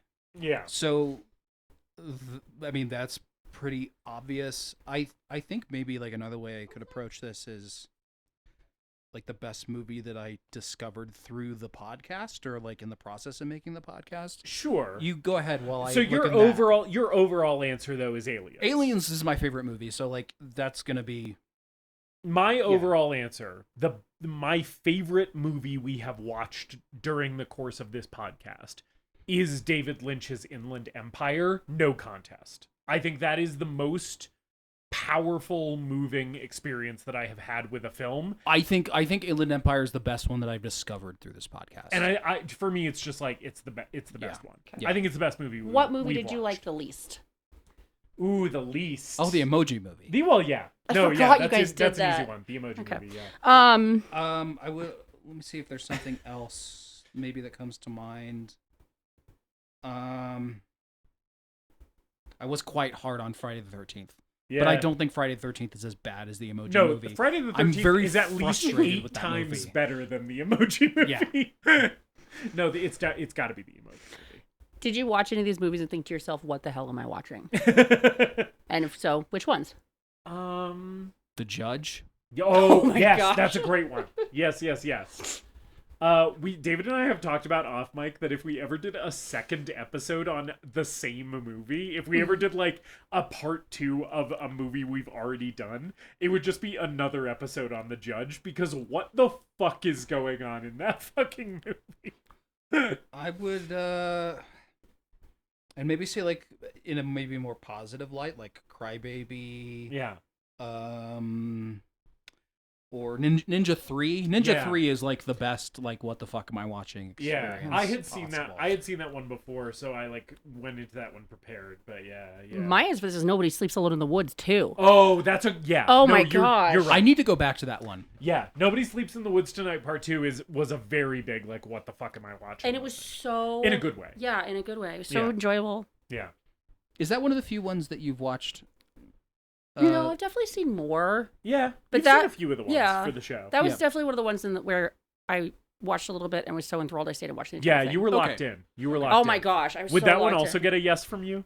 Is that an honorary Once Podmaster again, yes? we don't... What movie, whether you liked it or disliked it the most, surprised you the most? Whether like you were surprised by how bad it was, you were surprised by how great it is. You know what movie I surprisingly think about a lot, even though it's not that good, but I think it did exceed my expectations. Neil Marshall's Centurion. Oh, yeah. When we watched Centurion, we were basically like, we like Neil Marshall. We don't really know what to expect from his take on like a Roman historical action movie. And I think about that movie all the fucking time. Not because it's great, but because it's like, I was shocked at how purely entertaining that movie was, you know? Yeah. Yeah. Oh, I would add Zardoz to What the Hell Am I Watching? Mm. That's a Oh, recent one. yeah. But I would also say Zardoz is like, I was surprised at how much I enjoyed it after hearing a lot of negative things about it and how it was like so weird and basically unwatchable. Yeah. I would also say recency bias, Altered States Yeah. I was surprised that I was so into it, especially with I did actually on the episode I talked about, maybe I'll go home and watch this again. I watched it again, and the flaws that I had with it were still there, but they were like sort of rendered moot by the end of the movie, where I was like, I don't even care about this 15-minute stretch of the movie where he's a monkey and it's kind of bad. Like, this movie's so fucking good and cool. Yeah. And also Inland Empire. I think Inland Empire being so abstract and impenetrable, Yeah. especially coming after me being frustrated with those aspects of Fire Walk with Me when we did that episode. I think I was surprised at how much I was fucking with Inland Empire, given the state that I was watching it in, which was like 9 o'clock in the morning, and I was tired, and how much I connected to it immediately. I have a couple more answers for this too, which are all movies that David had seen that you picked for me to watch, which like in sort of the same vein, Deadbeat at Dawn and Who Killed Captain Alex. Yeah, baby. I was really surprised by both of those movies because I had no expectations. I didn't know fucking anything about them, and both of them really blew me out of the water. But then the other one is The Guest, because I really didn't know what to expect with that movie. And if you go into The Guest with no expectations, you're in for like a great time. Yeah. Yeah. Were there any movies where you were surprised by the other person's opinion? That they found it the greatest or not? You expected them to go the other way? I was pretty shocked when you gave Trick or Treat the greatest movie ever made, because I brought that one to you, having seen it and you never having seen it, and I was like, oh, this will be a no from both of us, but it'll be a fun watch. And then I was pretty floored when you gave it a yes. I was like, oh shit, he really liked Trick or Treat, and that's like, it rules that you liked it so much. I was surprised with Deadbeat at Dawn because I thought it might have a Who Killed Captain Alex effect, but I think Who Killed Captain Alex, having the context of it being made for such a low budget in Uganda, would have won you over more than like a bunch of kids making a scrappy movie in Dayton Ohio that's just like really violent and vulgar and misogynistic.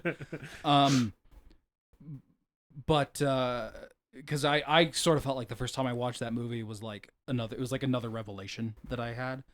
I love that it's like amazing action movie that no one has talked about. Which one, Deadbeat or Deadbeat? Deadbeat, yeah. So I was a little surprised that you liked that one so much. I was surprised that you gave. We just did it, and it's still in my mind. I'm so surprised that you gave Altered States a no. Yeah. I was surprised that you gave that one a yes, because I thought we were going to be lined up on that one. Yeah. I was surprised you gave. Did you give Killing of a Sacred Deer a no? I think I did. Do you have the verdicts pulled up? No, I don't. Yeah. Oh. I think I gave Killing of a Sacred Deer a no, though. I was surprised that we were both pretty positive on Scooby-Doo too. like positive we gave and like it a no. But it was both. We were both like, yeah, we kind of like this movie. Yeah.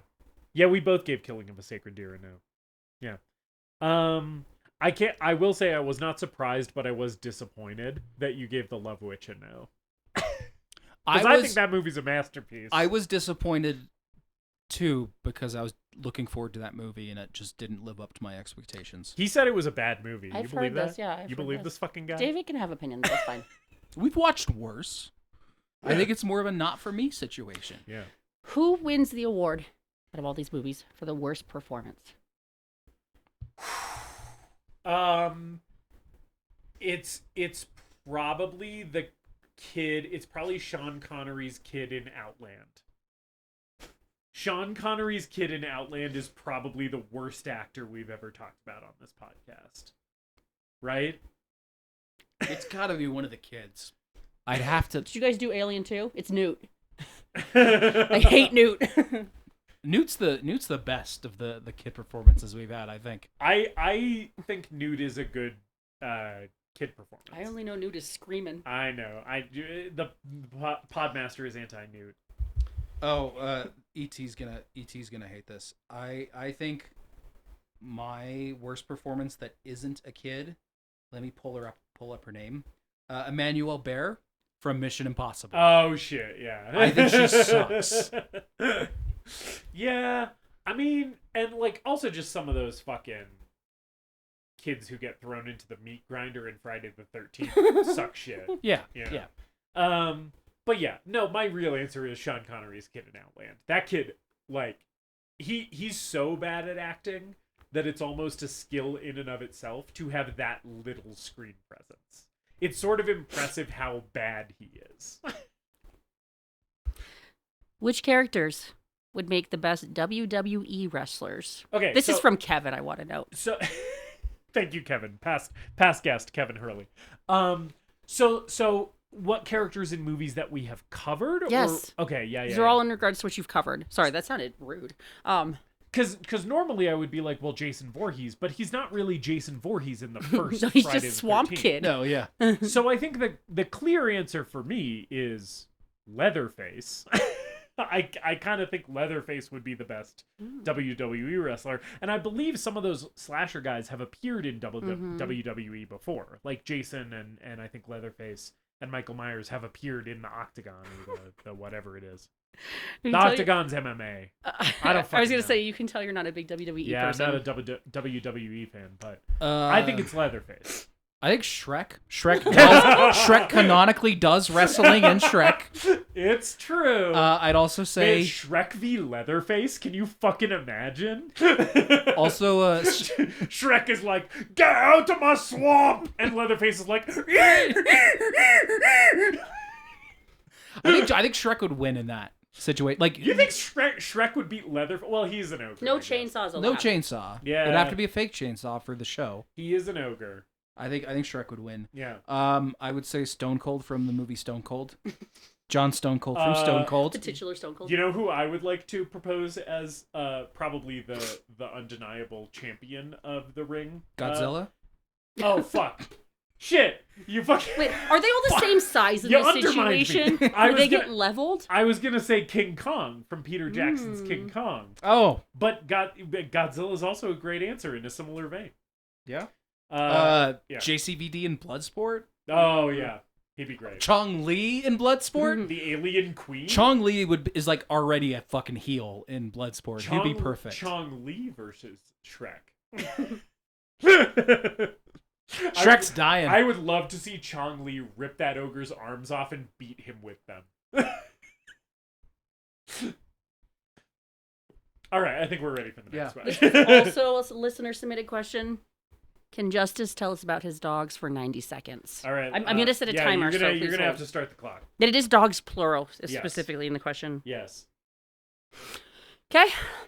All right. 90-second timer 3, is going to go. 2, 1, go. Okay, so I have 2 dogs. They're both rescue dogs. You've definitely heard me talk about them before on mic. We have Jill. We have Sonora. Jill is, anywhere from 11 to 13 years old. We're not really sure because she grew to adulthood on the reservation. She's a little antisocial. She doesn't really have great people skills. She loves belly rubs. She loves hikes. She's the #1 undefeated best trail buddy of all time. She's very food motivated. We also have Sonora. She is, what's she, like 4 now? Something like that? Yeah. And she's like the polar opposite of her sister. Her sister's a little antisocial, doesn't really trust people, doesn't really like people. But Nora, on the other hand, wants to be the entire world's best friend. And she is. And yeah, she's just the biggest sweetie pie in the whole world. She's got an underbite. The underbite is not genetic. It was caused by another dog biting her top jaw, and then her top jaw had to be surgically reconstructed, and it's a little shorter than her bottom jaw. You can hear her barking right now. That's Sonora. She's barking. She's making an appearance on the 90 seconds of dog chat. But yeah, she's just like a limitless ball of energy. She's never exhausted. They both love long walks. They both eat raw beef first thing in the morning. They wake me up if the breakfast is late. Nora steps on my face. We call it Gonkzilla because Gonk is one 3, of her nicknames. 2, Yeah, 1, they're just the done. sweetest. All right. I hope you got what you wanted out of that. Any more guests planned? Yes. Yes, we're just not the best about planning them. Yeah. So like mentally planned, but not paper planned. Well, Yeah. there is a paper plan guest for Halloween Horrorthon. I will say, if you look back at our 2 previous years of Horrorthon, the guest who has joined us for Horrorthon in the past may be on the docket again this year. Yeah. Oh. But we wanted to reach out to some of the guests that we have reached out to some of the guests that we've had in the past. It just hasn't come together yet. But I think we do have a priority to have more guests on the show as we go along. It's just at this point, in terms of our like level of success and listenership, it's like still just friends, really. Yeah. If you want to be a guest, email. The greatest movie podcast at gmail.com. How many episodes do you think you'll make? We've had 100. Will we hit 200? 500? I mean, my thought is like as long as it's still fun, Yeah. which it is, and as long as it doesn't, interfere with our personal lives too much, which is tough sometimes, but we make it work. Yeah. We've been making it work. I mean, it's not easy to do a weekly podcast. There have definitely been times where it's like felt like a little bit of a nuisance. But I feel like it feels more like a fun time chatting with my friend about a crazy movie that we watched. It feels like that more than it feels like a nussance. You know? Yeah, like and as long as that balance stays that way, we'll just keep doing it. we would be talking about movies anyway. Yeah. So why not turn some microphones on? Yeah. And let anyone else who wants to hear it. Yeah. Which is what we've been doing and what we intend to keep doing. And in theory, we have to do 200 so we can do Event Horizon. That's true. And then we'll kill each other on microphone. Yeah. For a movie that he thinks is amazing and I think is okay. And he's wrong. What's next? Our next episode? Whatever you think. What's next? What's next? What's next is pizza in the next room. The pizza did come during an edited out break. That's in why the Nora audio. was barking. Next week, we're going to be talking about our first Star Wars movie, Rian Johnson's Star Wars The Last Jedi. Yeah. Oh. Episode 8, Let the Past Die, Kill It If You Have to, or talk about it on a podcast, which is what we're going to be doing next week. We're going to be talking about Princess Leia fucking flying off into space and doing space magic and shit. We're going to be talking about fucking Adam Driver into those high-rise pants. We're gonna be talking about porgs. That's the one where Porgs! A lot of porg discussion. We're gonna be talking about Luke milking that creature. Who up milking a creature? BB-8. It's Luke Skywalker. We're There gonna will be BB-8. We're gonna discuss if Rian Johnson ruined Star Wars or if he ruined Luke Skywalker's character. Yep. And our answers may surprise you. Yes. If you think you know what two white men in their 30s think about The Last Jedi, think again. Cool. Thanks for your time. Thanks for hanging out. No, thanks for being here. Thanks for your time. Thanks for sitting in the next room listening to us. David Scandura. Do this for Justus 100 times. Burkett. Sorry, what's our last name? David Scandura. Justus Burkett. Thank you. Thank you, Brie Thank Burkett. you, Brie. That was the radio bye. Hey, everyone out there, near, far, wherever you are. Thanks for supporting us for 100 episodes. We love you so much. Little kisses on your foreheads. And I know that the pod will go on. I don't know. Follow us on social media and shit. Yeah. Leave us a review. Shout out to ET for our research. Yes. They are still on hiatus right now, but they will be back rejoining the pod team eventually. And we thank them for their engagement on previous episodes. And we hope it will... Sorry. Brie was distracting me. She was putting the mic in the dog's face. Yeah.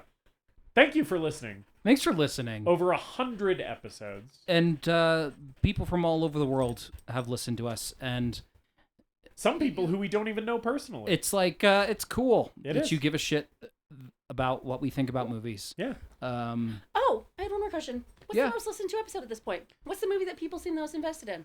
I think the movie with the most listens, because our most listened to episode is our best of 2023.